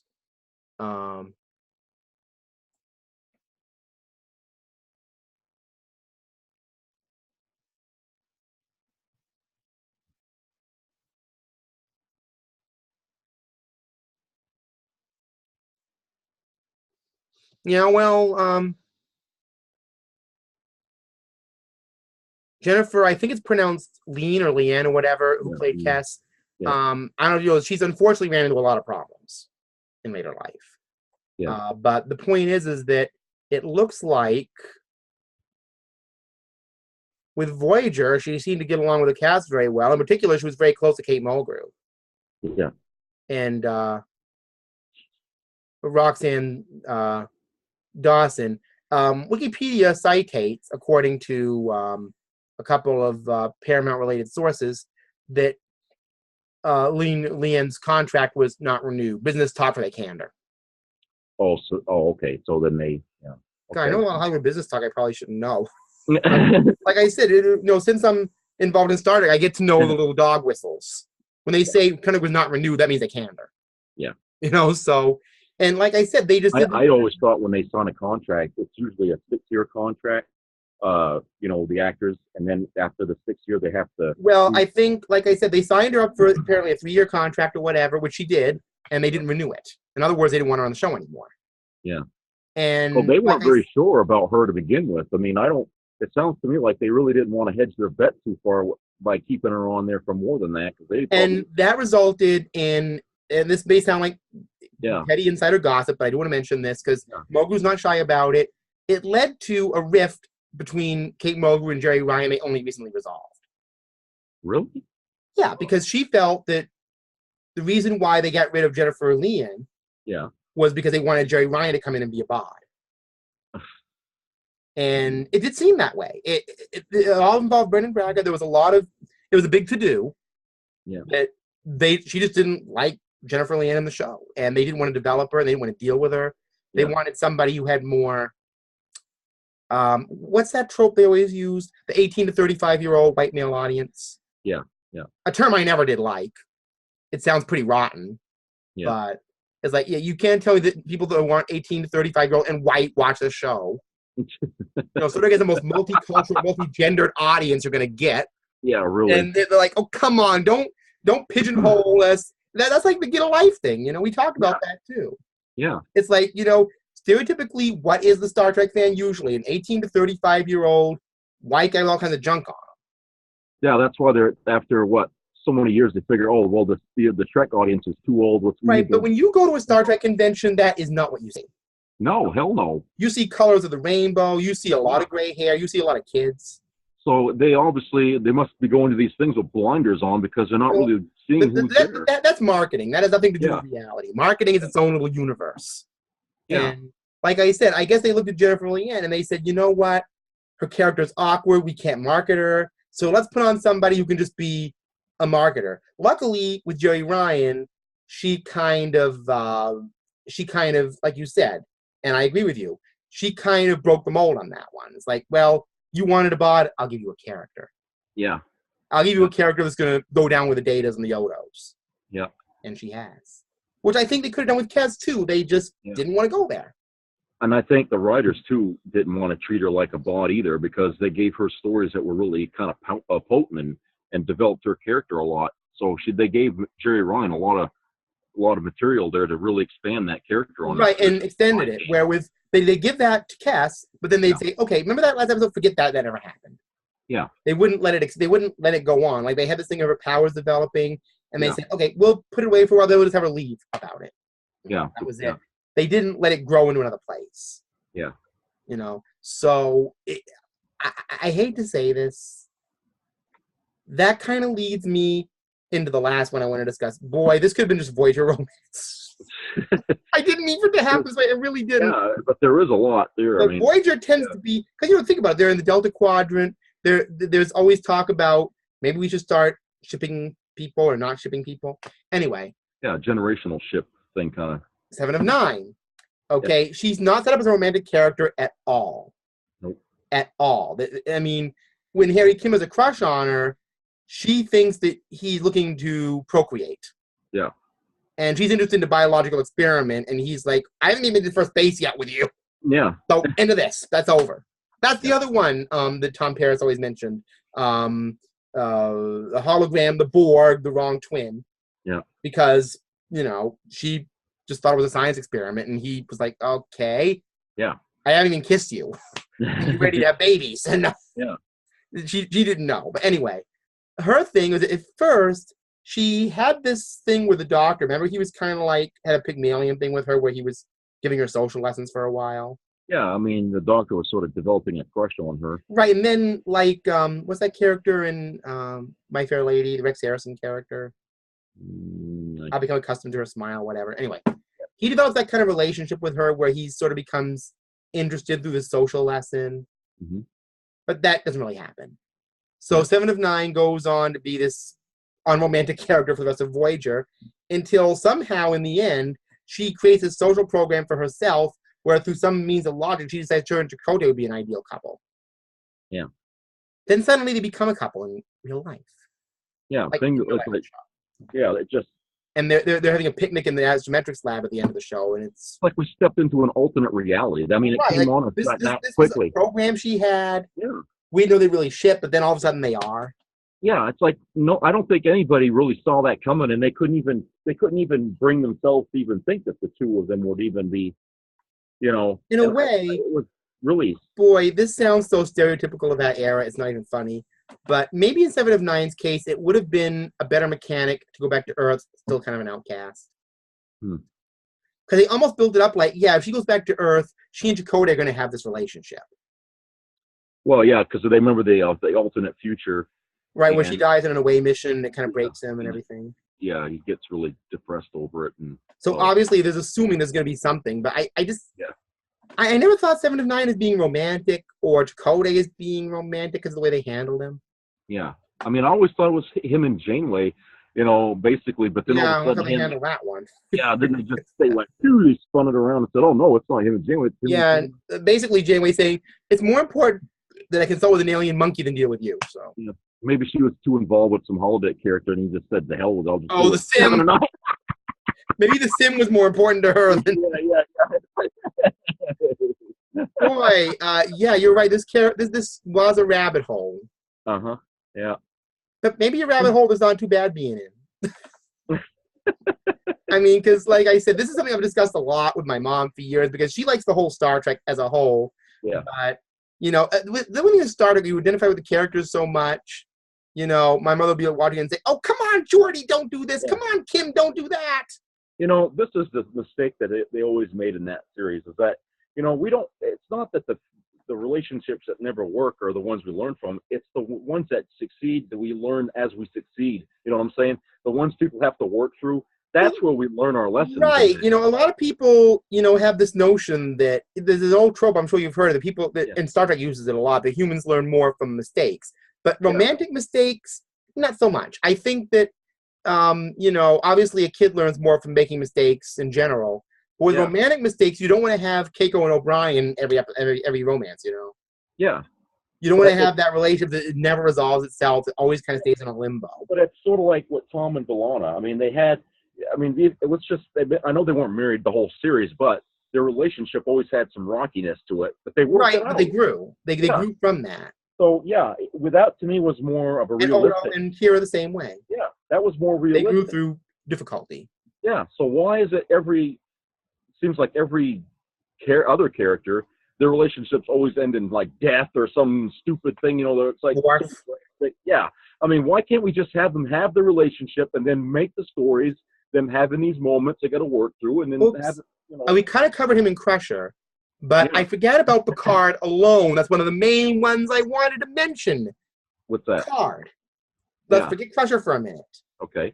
Because we have Vosh. Oh, yeah, Vosh. I'm going to call that exactly what that is. Picard decides he wants to go out with the bad girl. That's what that is. That's like little young Picard going out for Indiana Jane, basically. That's what she is. Yeah. She's this adventurer who is devil may care. She's doing it for what she wants to do it. She doesn't care about rules. And he basically wants to sit there and lecture her and tell her she's doing it wrong. But, I'm going to kiss you or whatever. Yeah. It's this very young thing. It's like him capturing a young vibe. Yeah, I think it was more, I looked at that like midlife crisis Picard because... Exactly. I mean, I don't know if she was that young, but it was almost like, he falls for... That was like, okay, I was a bad boy when I was a teenager. I'm going to go for the bad girl at 50. Because, it came and then it went, just as fast. And then when he comes on the ship, he wants to pretend she never happened. Yeah. Right? And she's like, why are you telling any of your crewmates about what happened with me? You ashamed to have been with me? Secret life you didn't want to. And then she goes off with Q, and no messiness there. Yeah, really. But like I said, it made sense. The galactic bad boy, the galactic bad girl. It seemed to go together. Yeah. Now, then he meets up with this woman on the ship, where things go really weird. She's a cinematographer. Oh yeah, the crewman. Yeah. Nella, what's her name? Yeah. Nella Darren, and she's mature. Mm-hmm. She has Crusher-like qualities. Mm-hmm. But if she talks right up to him, she doesn't make believe. Yeah. But they have an interest in music, and they have an intelligence in common. And she kind of tries to bring him out of his shell. Mm-hmm. But then he starts messing it up. Every time somebody comes along, he's calling her commander or something. Well, he's got that thing he's working out, like every captain I was telling you about. Exactly. It's that same trope that he wants to keep a distance because he's kind of married to a ship still. Yeah, but you could see the people in the background knew what was going on, but they let him have his privacy. Right. And then Riker gets into a weird place where he thinks she's asking special treatment. Yeah. Because of her relationship with him. There's a solution to that problem, and the writers never saw that. In Star Trek, because it is Star Trek, and that the future, the way things are done in the future are evolved from what we do today. If a captain has a wife, and she's part of the crew, and she's sent on a mission or something like that happens, and she's in danger, hand the problem over to the first officer. Let him make the logical and objective decisions about what to do, instead of having the captain be in that situation where he has to fret and worry about his wife being down. You know what I'm saying? That was what Picard should have done. He should have said, look, I can't be objective about what's going on down there with with this girl. So Riker, you take over, you take the responsibility of this thing. You handle it because you see fit, because my ability to be objective is compromised because I'm having this relationship with her. Right. And what happens instead? She applies for a transfer and he lets it happen. Yeah, and that to me seemed like I would let it go at all. Yeah, that to me seemed like that was very sexist in a way. Like society can't have that. We just can't. Now, if I had done that, that's another part of season 1. I would have gone, and that's an episode I actually rather like. Except I didn't like what she did at the end. That's right. Come at it in that forthright way and said, something. I mean, think about it. Why does she have to resign? Why didn't he resign? Exactly. I mean, think about it. Look where she is too. Yeah. I mean, she's on the ship with all this nice carpeting and this wood stuff. The best cinematography. Why would she want to leave it just because of him? Yeah. I mean, just like I said, a woman like her would have said, you know what?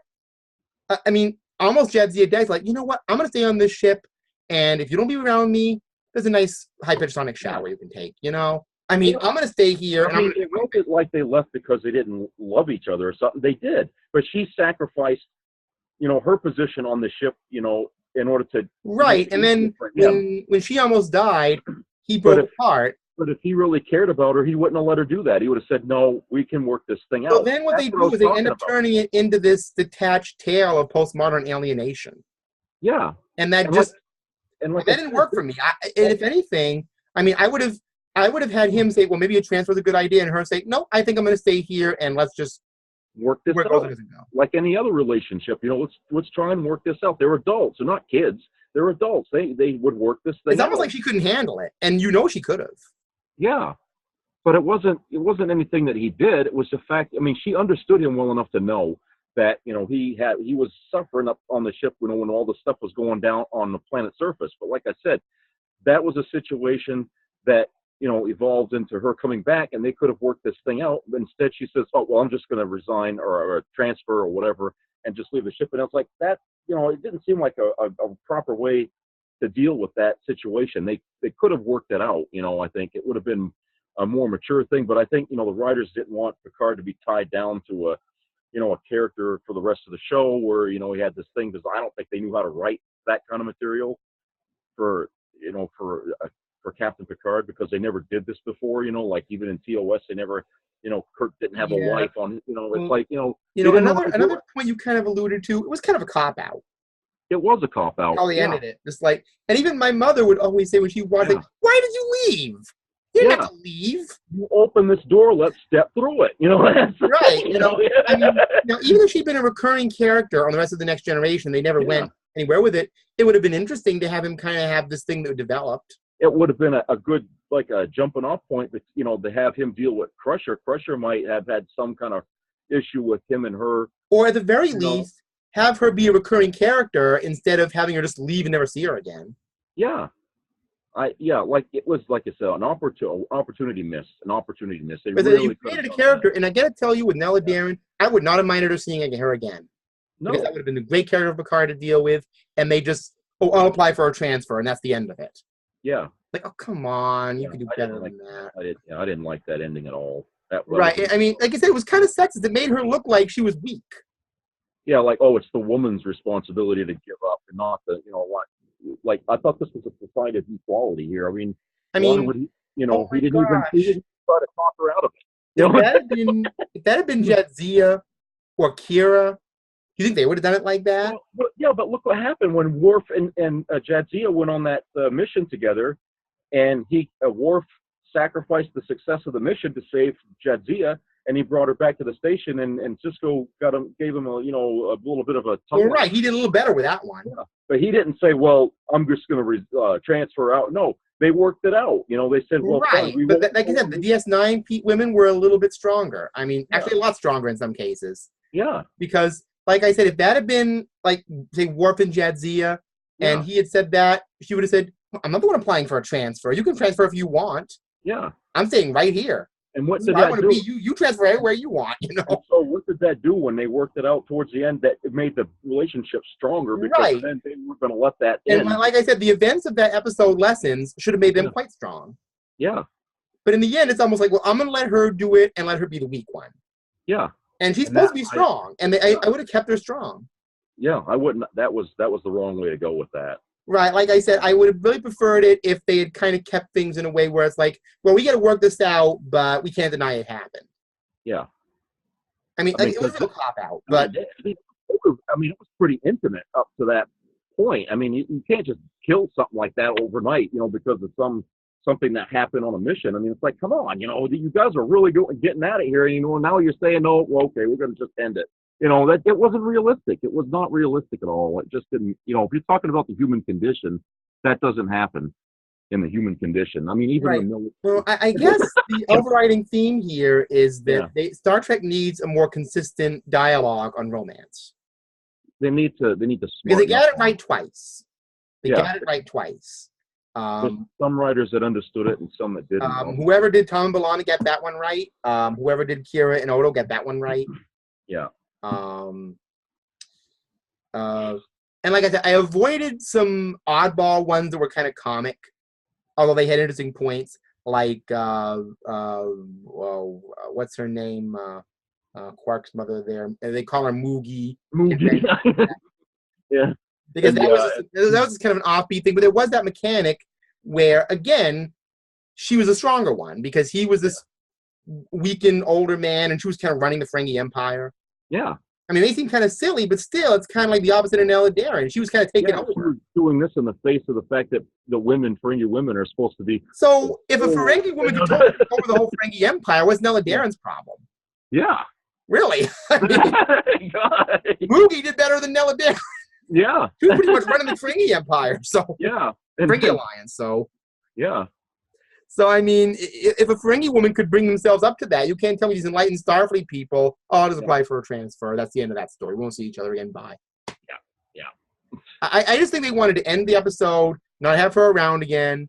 Yeah. I mean, they could have done better if they just had to slip out an airlock. They opened that door and they refused to walk through it. That was chicken crap, you know? And they had to end it above. Yeah. Where she actually got killed. Yeah. Which I thought was obnoxious too, because I wanted to see that character go on. Yeah. I always kind of wanted to see Picard maybe, you know, I don't know if Crusher and we're gonna have, but I wanted to see him and her kind of rekindle. Well, things. if they weren't going to do anything with him and Crusher, then they should have done something with Picard and So it's like, look, you know, you either doing this or you're not. Don't write a story if you're not going to do anything with it. So just to tease the audience and stuff and make it think, you know.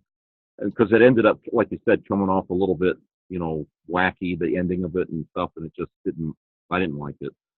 I mean, the rest of it, the episode I like, but that ending. I agree. It's like you built up this good thing. It's like, oh, she came back next week, and then they put that downer ending on. It's like, oh, come on.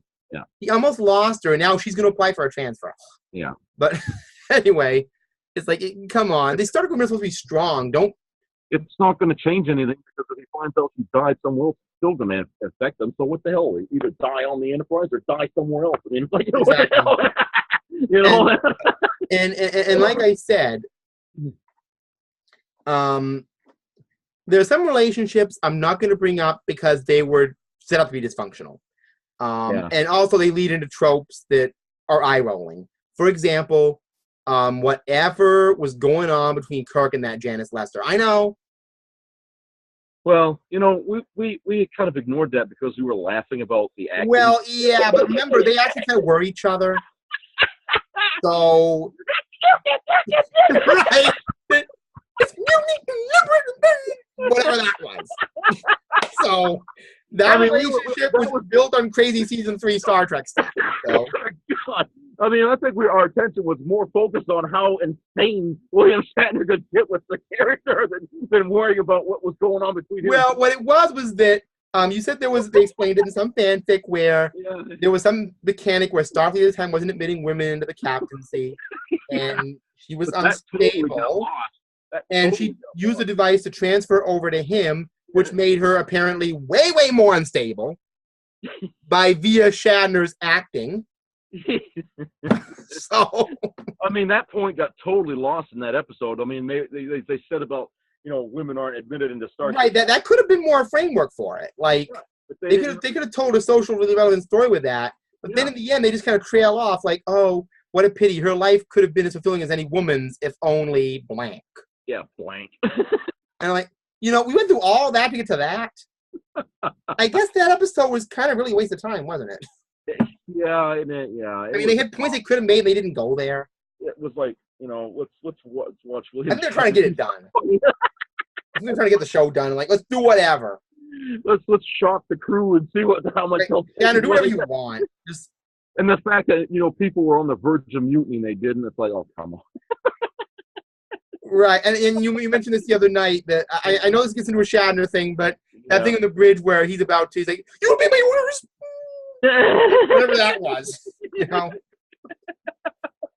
because she wasn't acting like that in her own body. Yeah, so I mean, she wasn't like having hissy fits. Right, she was unstable and angry and upset, but not. You obey my orders. That was pure Shatner. That really was pure Shatner. That whole. Whatever. I was going to call that overacting, but I don't think I can even call it that. No. That's just Shatner being Shatner. Yeah, I mean, the mechanic that he has, whatever it is that he does, he was doing it then. So. Yeah, I mean, anyway, like I said, the first 2 seasons he was fine. That 3rd season, like we can laugh. Right. That was where it started to go a little bit out of kilter, but yeah. But yeah, so that relationship we never explored because we had to deal with. That was when they took it. So that just ended up in the theater of the absurd. Yeah. Star Trek is. So, yes, and by the way, for those of you watching, I know this is going to be a very long podcast, but we've done them. We've done 3-hour ones. We've done almost 4-hour ones. Yeah. But this one was the rabbit hole we had to. What you do is you watch, you pause, you go to the bathroom, you eat. Come right, back, exactly. Hit pause, you know. Insert little intermissions before, like maybe a little Jeff and Andre bobbleheads. Wait, you know. We're not forcing you or chaining you to the chair to watch the whole thing. You can just watch it and then come back. Right. You know. That's really the only way. I mean, it's the only way I could watch it is watch it. Right. I know it's easier to make things going on than having. So we know that, you know, before some of you write in the comment section here, oh, this is going on so long, you can pause this. It's okay.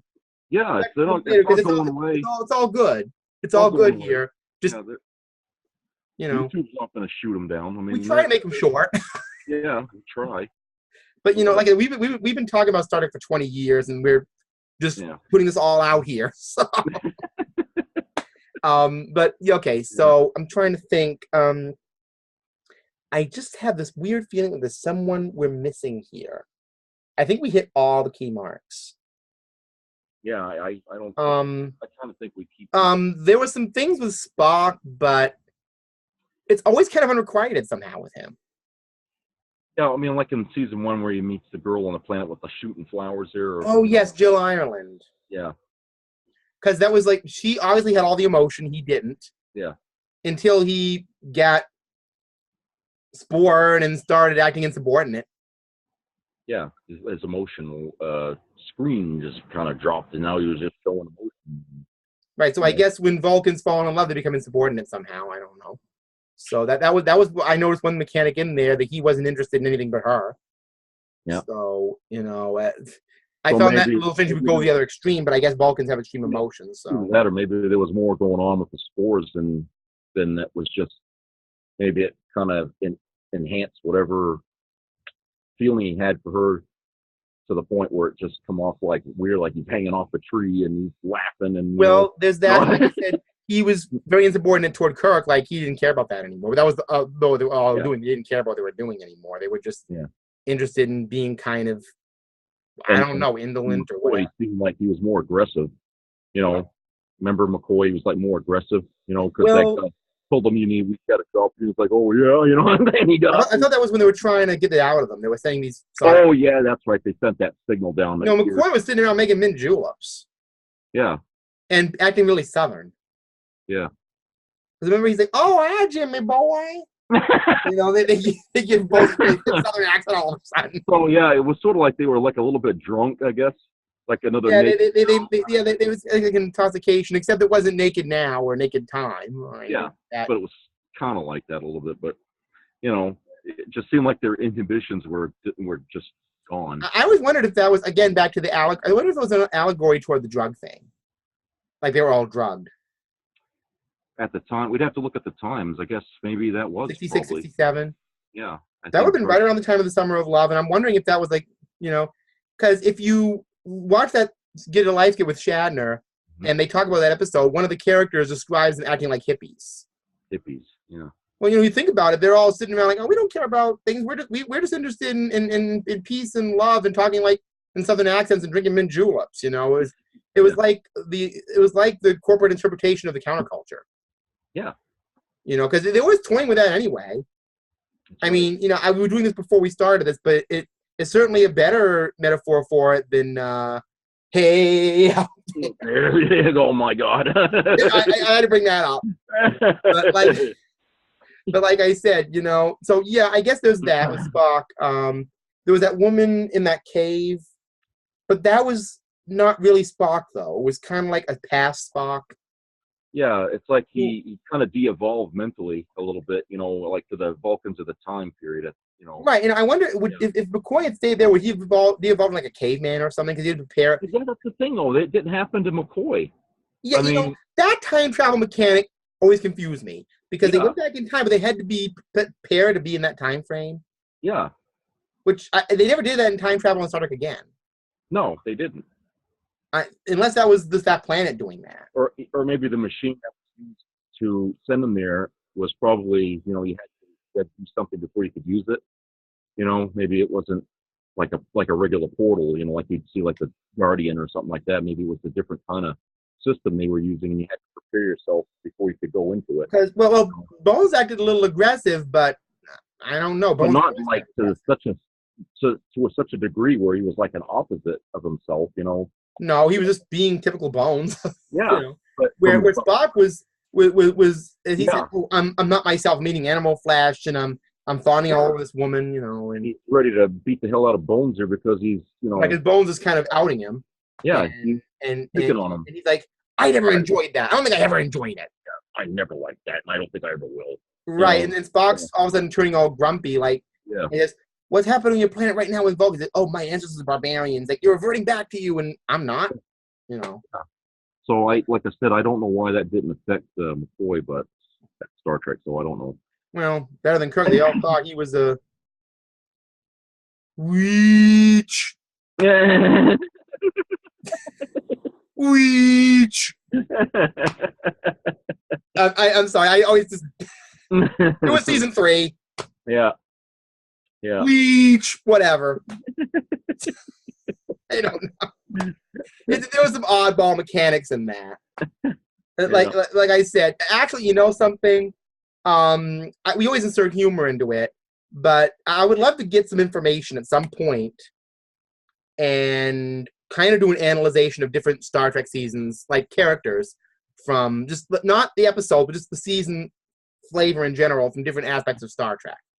Mm-hmm. Not just season 3 of TOS, although I want to do that because that's, of course, we kind of throw that in anyway. But like I said, each season has its own mechanic. Like I was thinking about that the other day, how if you look at Next Generation, season 1, 2, and 3 all feel very different.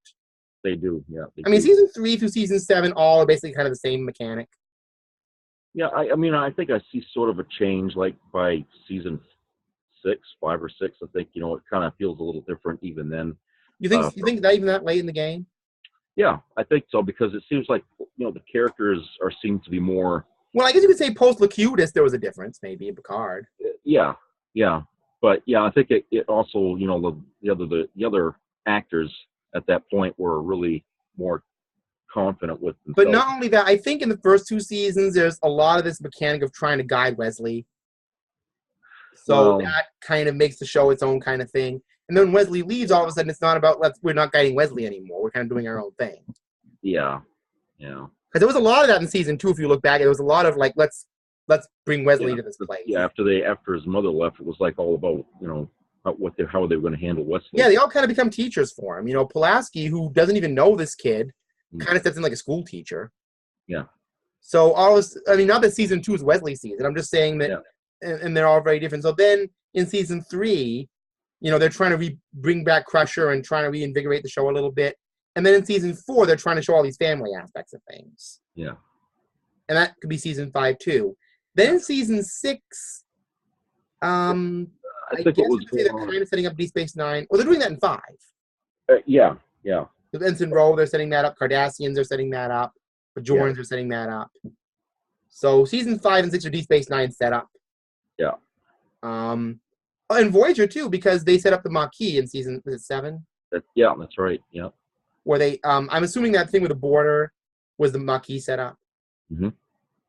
So they're setting that up. So they're trying to set up the follow-ups. Well, because remember when they showed Wesley was going to that world that had all the different Indian people or something like that on there. Oh yeah, where the Native Americans settled.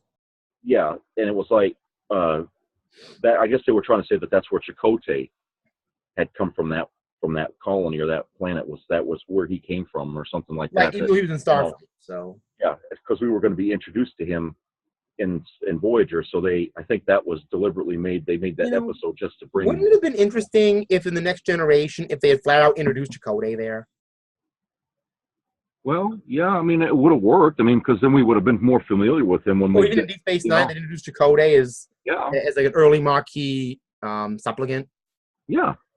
I mean, I don't know why they didn't do it. It wouldn't have changed the episode any if they had just said, okay, here's a character from, you're going to see on Voyager, and this is where he's from, and go from there. I mean, I think that would have worked out all right. But they were trying to set up Wesley with the Traveler taking him away. Yeah, they go back to the ridiculousness again. Well, yeah, because, so Wesley is this very smart child. Okay, great, and he's smart. But then all of a sudden he can stop time.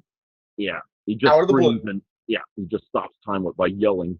So you've gone from being very intelligent to being Q. Yeah. I mean, basically, that's what I mean, with Cass, when she evolved, there was a mechanic to that. We could see that she was going that way. But with... because they knew she was leaving, they're probably going to can her, like I said. So they wanted to set her up for an excuse to leave. Right, but with Wesley, it's just like, I never saw his abilities as being able to control time. Well, didn't they kind of do that, though, maybe it was the Traveler that was helping him when he was... I don't know if the Traveler was kind of messing around. Because his mother was trapped in that bubble thing, that warp bubble, and he was trying to get her out. There's a speculation among fans that the Traveler wanted to kidnap him. That the Traveler wanted to use him for his own purpose. I don't know. He didn't. He didn't come off as either benevolent or malevolent. He came off as just existing. Yeah. So maybe he just wanted to train Wesley for some other mission, because I don't think Wesley was doing a lot of that. Yeah. I mean, I just can't buy that even though he's very bright, that he can phase himself like the Traveler and that he can stop time. Why couldn't they just left it alone and just say he's talented or something? Why do they have to put this Traveler thing and all his powers into it? You know, it just. Well, I mean, have the Traveler there once is to tell him that he's smart, and then leave it alone. It was too gimmicky, you know. Yeah, it's not everybody's favorite mechanic. I get that. I mean, Wesley stand alone. And nobody that I knew at the time when we was first watching that could even relate to the kid. Nobody liked him. I mean, even my friends, you know, they always make fun of Wesley or something like that because he just came off as unrealistic, you know. And like I said, that Naked Now episode kind of ruined it forever because that came. Well, because you know, the first episode after Farpoint you see, and this character is like, well, from now on, a dessert course will precede every dinner. Yeah, like, you just ruined Wesley forever right there. Yeah, you made him a buffoon, and then he medley saves the ship at the end after all that. Yeah. So from that point on, nobody. Like I said, it's like season 3. When people do that, they're thinking season 3 Shatner. When they think of Wesley saving the ship, they're thinking of Naked Now because that was really the worst of it. Yeah. If you look back at it, he really didn't. Wesley, let's be honest, he didn't really save the ship in every episode. Just the Naked Now, basically. Yeah. And weirdly. Yeah, but somehow people say that he did in every episode. Like they stereotype, they kind of generalize them right from that one episode. Right, but the Naked Now did create that. He's sitting there like, well, he says to the captain, so you mean I'm drunk? But I can just press this button and get this to work. If I can only think about this, I can still be a genius and be drunk. Even if I'm drunk, I can still do this stuff. And it's like, you're setting this character up to be the most hated person, and he was. Yeah. And when I saw this, that's why there's Wesley hatred out there, because they saw this first. Yeah. See, I didn't see that first. Okay, I saw the ugly sweater, but that wasn't Wesley's fault. Yeah, you were seeing it out of order, so you didn't get it until you watched that episode. You know, I didn't see a lot of season 1 when I was young because, you know, I was in school then. Yeah. And you know how it is on Saturdays, you know. I mean, you have the day off, but it's like, let's cram everything in so you can get to school on Monday. Yeah. Catch like 5 minutes of the show. Now, I remember seeing Data Lore. Yeah. But I miss Naked Now. Yeah. I'm not unhappy. I mean, it's just, like I said, I prefer Naked Time because there was a risk mechanic. Yeah. So, okay, we've done Star Trek romance, and we've springboarded a number of other topics, possible topics. And one day, I'm determined we're going to have this whole thing fixed up so I can show you lots of pictures. Yeah. We could use pictures tonight. This would have been great for visual aids, but you all know the characters, so. Yeah, I don't know. I wouldn't have seen any point in having picture aids here on this one, but. Well, unless you wanted to go into that tangent on how species 8472 have 5 sexes. Okay. Remember that slideshow the Doctor was showing 7 of 9? Yeah. But I just wanted to mention that because he was trying to show her interspecies romance, and somehow he managed to get a picture of species 8472 in a mating ritual. How did he get that picture? Yeah, really? Was he chasing 8472 without anybody knowing and looking for their mating mechanic? Yeah, somehow we got that data. Unless 7 of 9 had it in her head. Yeah. And it's like somebody's a voyeur here. Like somebody's looking at species 8472 mating. It's like, that's I mean, what does that have to do with the Holo Imager exactly? Yeah, really. As I remember in that Arthur, even Tom Paris made a joke about, these are the adventures of the Starship Voyeur. Is that what the Doctor was doing with his Holo novel? I'm going to take pictures of aliens mating so I can show 7 of 9. I'm a peeping Tom hologram. Yeah. I just felt that weird that he had that 8472 thing up there. Like, they're said to have 5 sexes. Well, how do you know that? Yeah. And he has pictures, too. Yeah. I mean, unless 7 of 9 had it in her head or he got it from a Borg thing. Yeah, I don't know. But like I said, that's just one of those awkward moments in Star Trek. You know? Then again, with romance, nothing personal. I mean, I know that they remember that Barzan wormhole thing in the price, but the whole definitely raw mechanic was also more than a little awkward. Yeah. You know, when I look back at that, I just wanted to reiterate that, you know, I'm always thinking about her having this romance with him and her finding out he's part Betazoid, and like you said, that thing where he's saying that, you know, at least I don't, you know, and she's saying, well, I don't hide I'm an empath, and he's saying that, well, you don't use it to help your crew and whatever. They're having this argument. But I just realized that she basically got hot and heavy with him the second she saw him. Yeah. I'm like, isn't she a little old for that? Yeah, and it just kind of proves the point that, you know, there's more between the cover, than what you see. So if she'd have talked to him first, she probably wouldn't have jumped in the sack with him so soon. Unless they were trying to simulate, imply that he was having a holdover from the beginning telepathically. Yeah. Although, remember, he had that traveling companion with him in the beginning? Yeah, she just disappeared, Well, he said he sent her away, so... Yeah, we had an airlock. I don't know how that worked. She disappeared. Yeah. But like I said, that I don't know. I just figured, is that just to get back at Riker, like to have this teenage infatuation all of a sudden? Yeah. I was going to mention another one with Crusher, but it was an episode setup. It was that one with her in that trail. Oh, yeah. Yeah, that was... I mean, I thought that was a good episode because it. That was a good episode, but like I said, I'd love to know because he said that he met her 2 weeks ago. I'm hoping that she didn't get as hot and heavy with him as Troy had with Devanani Rawl that fast. I'm hoping it grew a little bit. Yeah. But I don't know. I don't see Crusher as moving in that fast. Well, she did say. Remember when? And I hate to bring this up. But remember when Troy and Crusher were doing exercises here? And they were talking about... aerobics in the corridor. Yeah, and she kind of revealed that she had a weak relationship with somebody and was kind of hot and heavy, so apparently... I fell in love with her day, it lasted a week.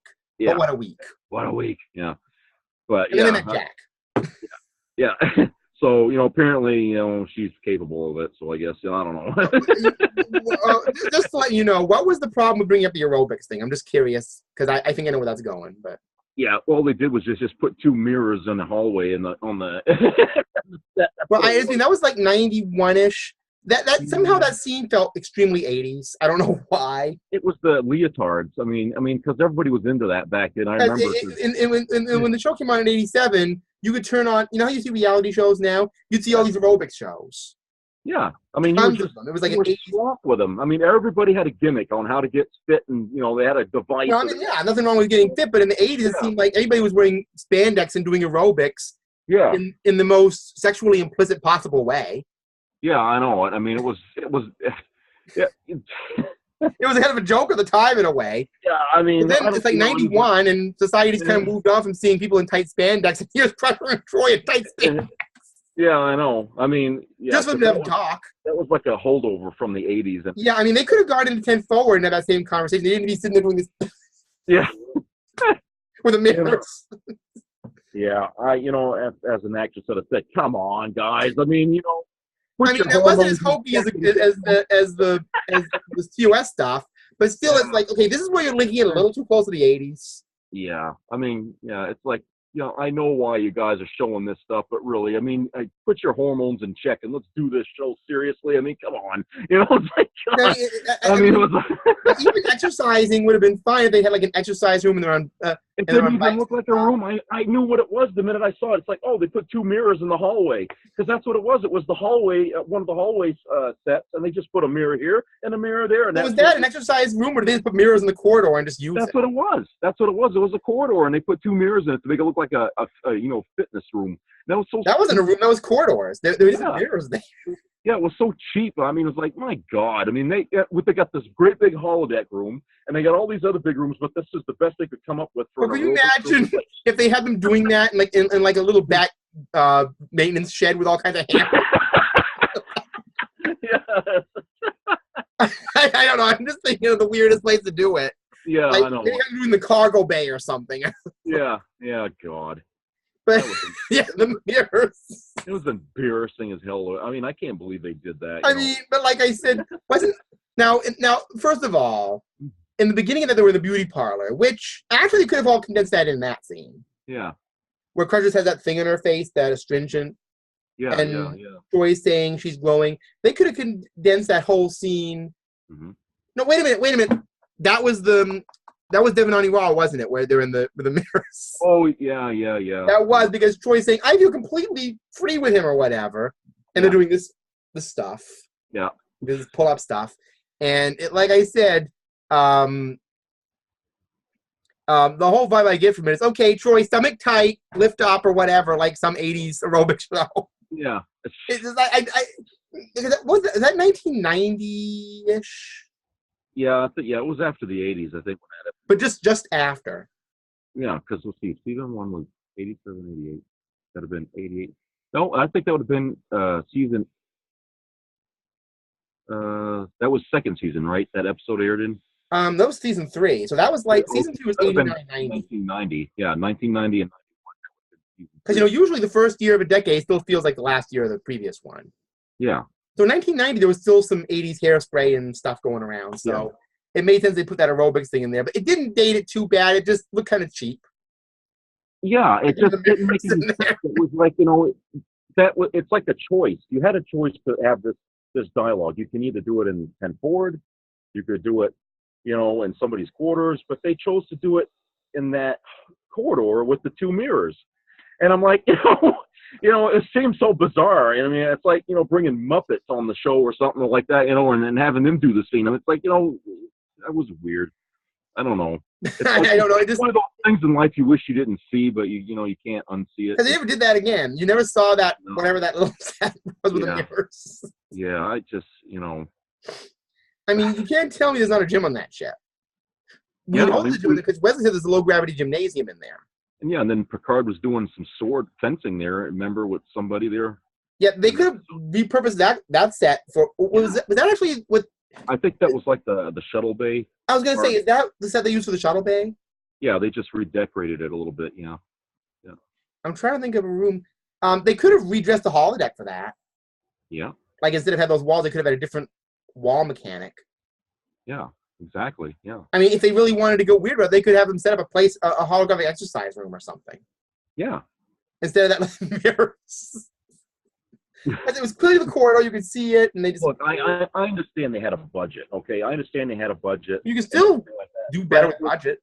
Yes, but they didn't, like you said, they could still have come up with a better... They had all these sets, and this is what they chose. You could redress another set, like that sword area. They could have redressed that a million times. Yeah, that's what they chose. They just said, let's get 2 mirrors. And that fencing set was the shuttle bay. It was also the cargo bay. A couple cargo bays, as a matter of fact.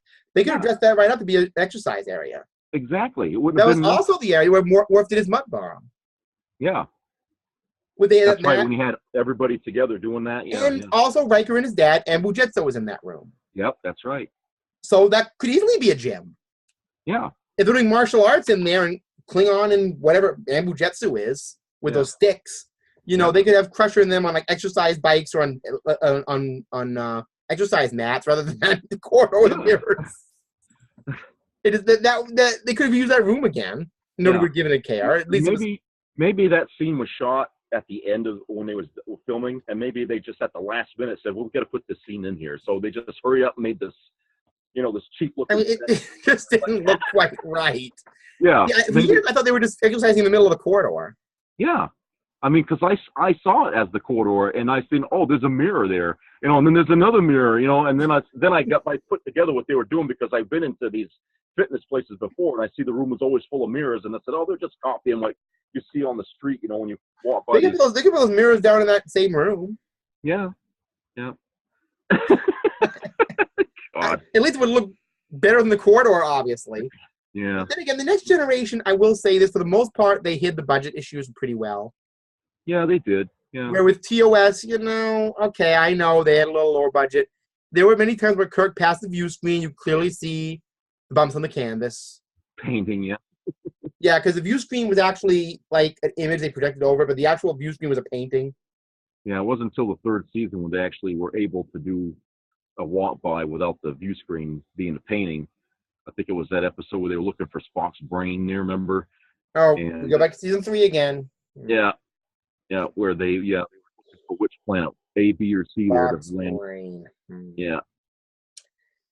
Boy. We're just broaching up into all these other little subjects, too. What was that? Remember, that's what the sound they made when they was controlling Spock with the cap on his head, and it was going... Oh, the clicks. Yeah, that was Scotty's invention, I think. There, they was like... I will say this about another episode that could have been interesting if they had done it totally different. Totally different. What's that? Spock's brain. Hmm. It obviously it didn't work. I mean, it was comical. I mean, it was, all these for one girls thing, walking around with cheerleader outfits on, and right, that didn't work. The fact that biological life forms had never heard of a brain. Yeah. The fact that Spock was still alive. Yeah, and then Bones was saying how important the brain is to a Vulcan more than for a human. And you're keeping him on life support? How? Yeah. He's walking around with a remote control attached to his head. What is he, part robot? I mean, that's a pretty big feat, because, remember when they was trying to do that on Bareil or somebody, where they was trying to replace parts of his brain with a positronic piece here, remember? Well, at least they made that more like realistic brain surgery, where he seemed a little bit lobotomized. But it seemed like they were way more advanced with in Spock's brain than they ever got. It's not like they put something in Bareil's head and yeah, they were remote control. You have a little click. I mean, like Deep Space Nine, that was just not very probable. Yeah. But like I said, just the idea of these aliens in go-go boots and mini skirts and Marlo Thomas flipped hair. Yeah. It just I just, to go into Spock's brain a little bit at the end of this, I just wanted to cover that. They were going into this whole thing in the end about how they used all this technology to take their brain, but all we saw in the beginning is she did this on his head. Yeah. Like, did she mind meld with him or something in the beginning, and that's how she did it? Yeah, they don't show any equipment, anything. I mean, it's like, how could she have done this without any mechanics? So in the end, instead of using all that equipment, why didn't they just do, this is what she did?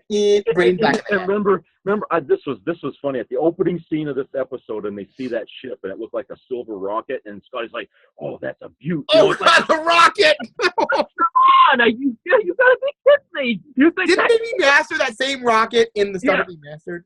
Yeah, I mean, I don't know. Actually, I'd have to review that again. I think they kept that same rocket last time I saw it. Yeah. They made it CGI, but they're like, I'd love to get into that. And it looked like some sort of Buck Rogers thing. Yeah, I mean, some kind of. It didn't look that sophisticated. It was like, man. What the hell are you saying, Scotty? God Almighty! It looked like a really unusual bottle cap. It didn't. Yeah, that didn't look anything advanced. Like, oh my God, they could remove brains. You know what it looked like? It looked more like a Christmas ornament. Yeah, I mean, something out of Captain Proton or something like that. Right. And Scotty said, that's beyond anything we've ever had. That doesn't look it. Oh, I forgot about the 1960s. But then in season 3 spaceships, they used the Tholian one, which was at least a reuse. Yeah. But I mean, the Tholian with the warp missiles. But that I'm surprised they didn't make that ship on Spock's brain look a little more sophisticated. Like have this massive multi-layer ship with all these multiple nacelles on it or something. I like how they thought enough to put Spock in sickbay after they'd done it. Because remember when the next scene after the commercial break, they show him in sickbay and McCoy finds him on the bio bed there and everything, and it's like, so after they took his brain, they knew enough to bring his body down to sickbay, while everybody was still out. Like I said, that episode mechanic, they just didn't tie up any loose ends. Yeah. And then at the end, when Spock's trying to explain how everything occurred on that planet, Bones interrupts him. Yeah. So you're trying to explain the whole episode, and you don't get a chance to. Yeah. Because you spend most of the episode on this improbable mission with this remote control Spock. Yeah. I mean, but like I said, I know that's the butt of a lot of season 3 remarks, just the way they started it. Yeah. Was that the start of the season or not? I think Spock's brain was the first episode in that. Oh, no, it wasn't. It was the Spectre of the Gun, I think, was the first one there that season 3. Yeah, well, like I said, season 3 was. Yeah. I guess looking back at it, had some weird. Didn't you say Gene wasn't involved in that too much? As far as I remember about that, yeah, he kind of threw up his hands at that point because he was spending a lot of time fighting with producers and stuff like that, Oh, and by the way, the reason I didn't mention a lot of one-off romances in Star Trek is because they're one-off romances, and I didn't think they were significant. Quark had one, actually 2. One with a Cardassian, one with a Klingon. So, but they were, I didn't think they were all that worth mentioning. And I like the Grilka one there better. The Grilka right, one. Grilka was a lot better to me. Yeah. But I didn't mention Bashir and Lita because they went absolutely nowhere with that. Yeah, I mean, There was absolutely nothing they developed. They just kind of like had that there. Yeah, and that was so uncharacteristic too of Bashir, because the initial attraction he had with Dax when he first came on, it was sort of like a schoolboy, having a crush on somebody and chasing her all over hell. Right, exactly. This woman here in the casino there or whatever in Quark's bar, and obviously she's just eye candy and everything. So And I didn't mention Rom and Lita for the same reason, because their character were successful together, but they didn't really show enough of them. Yeah, and it seemed like it was they were going somewhere with it. Well, they were successful. They got married. Yeah, they got married. So obviously they were successful, but we didn't see much of them, so I can't really take them to the bank. I was trying to talk about the ones. Even Nella Darren was a one-off too, but that was pretty significant for a one-off. Yeah. I mean, they made the whole episode about it. Yeah. Yeah. It didn't even have a big B story except that fire planet, but it was like that was the whole episode. Well, then again, so was Vosh, but with Picard, he had a romance. That was the whole focus. Mm-hmm. So, anyway, that's most of romance in Star Trek. There's, I mean, I know I didn't get into the Kirk kissing all these women, but that wasn't romance. That was just whether they're going to go to the commercial. Manipulate. Sometimes he was doing that to manipulate to get his way, like that. There's a book about the many kisses of Kirk. Yeah. But you think about it, some of those women, it's like that one on that planet, this cat's paw one. Yeah. I mean, she picks it right, like, oh, you're using these like words on a page. Like, There's been others too. So, and then in the end of it, she's a Muppet. So. Yeah, a marionette. Yeah, the little Muppet. Strings. Yeah, you could see the strings. Yeah, they were like little Fraggle Rock people. Yeah, I know, and I was so. I mean, it's like, come on, you couldn't even hide the strings for God's sake. You could see this. It's like a like lint with hands. They remind me of Fraggle Rock. I'm sorry, these like Fraggle Rock Muppets. It was like they were made out of lint, and they had strings on it, and they were just like these are the life forms that basically kidnap and torture you as black cats with castles, and they're little Muppets. I mean, I was like, why doesn't somebody just step on it? I mean, they're dying, just put it out of its misery. God almighty, these annoying little things here from their pockets, these lint. They're saying we're from a planet without sensation, and it's like that's what you are. You're Muppets the whole time, really. But that was even season 3, so I guess I wish 2S had a better budget. I always thought that was kind of a bring down because there's this whole setup that they're going to be aggressors and they're going to be a problem. So Kirk destroys that transmuter, and then everything's gone, and it's like, oh look, and these little Muppets like, all I can say is I'm glad there wasn't a season 4 because they couldn't have gotten any worse than that. I mean, it's like, God, if they kept cutting their budget anymore, season 4 would have been way worse than 3. Yeah, I thought that those little Muppet creatures were something only I noticed, to be honest with you, until you just mentioned it. Because, like I said, I guess you're just caught up in this whole thing where Kirk's like, oh, yes, Crewman Jackson was killed. Yes, he was killed by Muppets.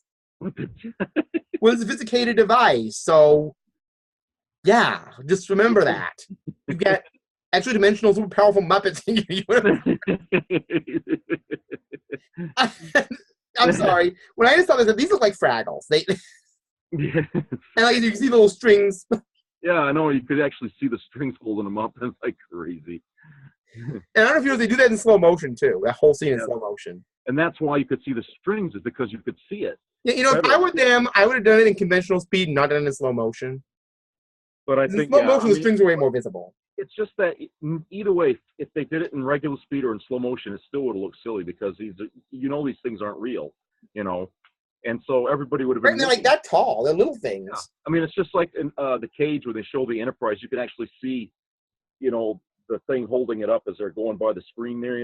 The string there or whatever. Well, yeah. I mean, the cage. It's a little weird, but it doesn't really stick out as much as those little Muppet things. Yeah. Because there's a scene where you in the cage. Remember where you see the Enterprise coming toward you and it just disappears.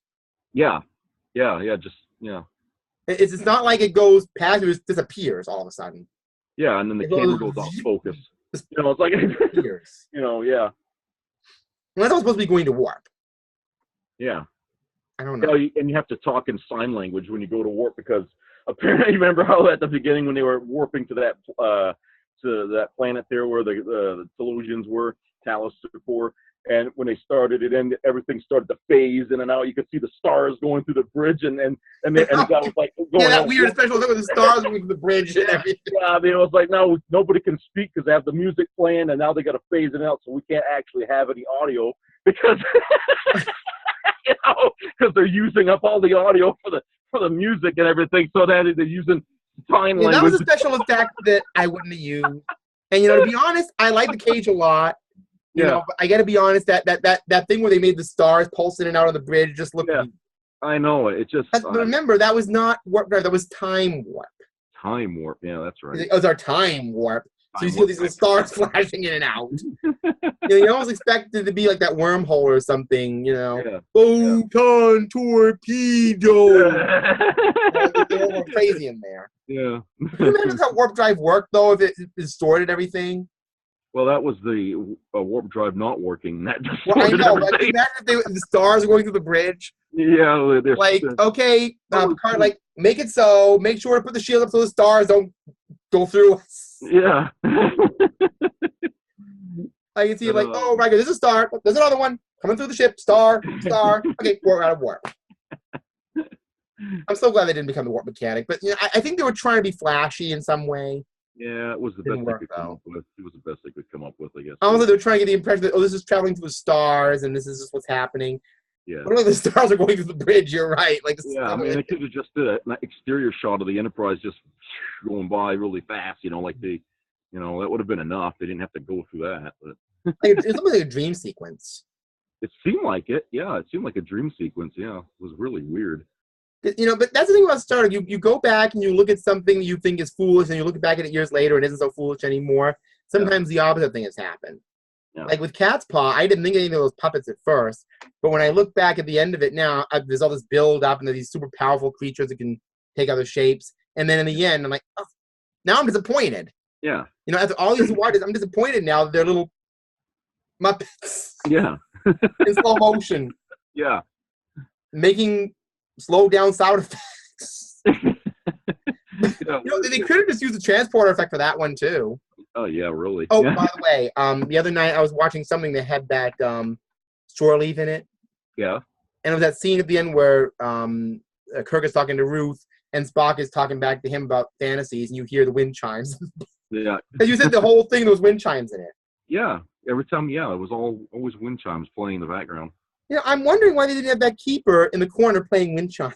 Like, I want to remind you, I'm here, I guess that was a thing. And how many times do you think on that planet, on planet surfaces, they have that transporter effect in the background? Oh, God. I mean, I never actually sat and counted how many episodes, but it was a lot. I mean, especially when they did those on a set, they'd make a planet on a set, like, they would do that sometimes. They either have rather than be on location. Yeah, rather than being on location. Right, on location, they either have music or they'd have those chimes. Yeah. Like on the Gorn scene, they had a soundtrack. Mm-hmm. That dee dee dee dee dee. They use that a lot on that. Yeah. And then on the shore leave, it's like wind chimes everywhere. Yeah. And also in that one they used a lot of Kirk's little love theme. Yeah. There's all these little themes, and I don't have all the Star Trek soundtracks. I remember there's a little thing. Well, this always puzzled me because the way we do TV shows today, every episode almost has like a unique soundtrack that goes with that episode. But back then, they had reusable songs that they could place in any episode. Right. Well, remember the Vulcans had a theme. Yeah. And like I said, they had that Spock's famous bass line, which they also had an orchestral version of. Yeah, and the Planet Killer had the same song as the cell, the single cell organism they encountered in space. Oh, you mean the that whole big fanfare thing. Jaws knockoff theme or whatever the hell it was. But yeah, I mean they had they had that same thing, and then the Romulans had the same theme songs as the Mirror Universe Enterprise. They used it in that. So it's like, so what do? They just make all these songs and they say, okay, you slap whatever song that we made on any. Right, exactly. Like, that's the Vulcan song, that little Vulcan. Yeah. That's the Vulcan I'm thinking theme. that's how they must have done it back then. That must have been how they did it back then, is they just had somebody make a whole bunch of music and then they just pick whatever they wanted out of it. And then, that big dramatic fanfare is for any menacing alien. Yeah. The Doomsday theme, Yeah. Like, that's or anytime Kirk is fighting, it's always like the mock time. Yeah. Yeah. It's like, they got the drums, and the cymbals and everything. They'll use that on muck time. They use that on just, it's like this. they have the fight thing. Yeah, it's always a fight theme. That's the fight theme.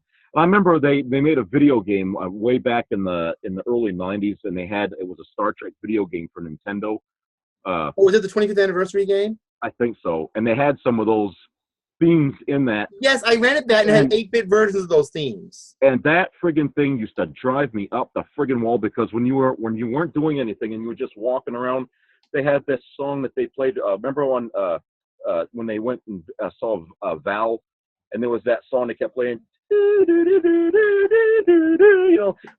That friggin' theme they kept playing it all. You mean that kind of alien culture theme? Yes, it just wouldn't. Yes, stop. it's an 8-bitty version, God. Yeah. I remember that, and that plays for the whole level of the game. Yeah, they would kept recycle. Right, because you beam down to the planet, they play an 8-bit version of that. Yeah. Ball. I'd actually have to shut the friggin' volume off on the TV set because it was giving me a headache. I was like, God, how could they do this to the people? Well, that was also, there was Vol, wasn't that Miramani too? Yeah, I think so. But yeah, I mean, they tried to make computerized versions of all those songs from the, right, the 8-bit, the chiptune kind of versions. Yeah. You remember that Vulcan royalty theme they used in a muck time on 2 occasions? Mm-hmm. That now that I think about it, I hate to say it. They use it on Val, yeah. That you when they have POW coming out. Yeah. When I think about it, that kind of transposes with the Oompa Loompa song from Willy Wonka. Oompa Loompa feel to it. I don't know that because I saw a muck time. I had seen Willy Wonka a lot. Mm-hmm. And when I heard that, I thought, this sounds like an Oompa Loompa song. Yeah. That was a Vulcan royalty song. It was when Spock starts talking about Pumthar, the Pumthar to Kirk, and he starts talking about Vulcan rituals, you hear that song in the background. Yeah. And when DePaul comes out, you hear it again. Yeah. It's almost like somebody's falling with a tuba or something. Yeah. It's almost like, where the Enterprise goes, the Enterprise has its own band. Right. And it's always around playing the, with TNG, they had kind of several basic little soundtrack elements. Yeah. Like an action scene thing, or like a romantic but they didn't have music in every friggin' scene. No, but they would introduce sometimes some new themes in different seasons. They wouldn't reuse they wouldn't reuse any the first season sounds in season 3. But right, they had that little dingly synthesizer thing in the first season they used a lot. Yes. Yeah. And then in later seasons they kind of went more with an orchestra sound. Yeah. Which worked out pretty well. Didn't they actually have a Borg theme at one point? Did they? I don't know. You get the best of both worlds. They have this little Borg theme they'd have. I don't know. I mean, they had something, but they didn't. I don't think they used it again. Of course, like I said, sometimes TOS had some really weird mechanics. There was one song they never used again, and it was the triple thing. Yeah. Use this weird sound. I didn't even know what that was to make a triple thing. Yeah, they never used that. Can you imagine if a Klingon ship approaches and they use that music? I think what they did is they played a bird chirp in reverse to make that sound. That was the oddest thing I ever heard on that show. Yeah. That triple thing. They never used it in any other. Can you imagine a Klingon ship coming in like it wouldn't quite work if they'd been under attack by Klingons, you know. Yeah. So I guess there was some things they never used again. Yeah. I'm trying to think. They used Venus' little belly dance theme again on Argelius. Yeah, they did play that a lot here. But the rest of the oh, and there was that Telosian. Remember the Telosians had a bass line too? That one? Oh yeah. Yeah, so they used that a lot later. Mm-hmm. It was like an alien theme they would use. Mm-hmm. Except Spock. He always had that bass line. Yeah. Which would go orchestral sometimes. Didn't Sarek have that too when he came on, that little Vulcan bass line they always had? Yeah.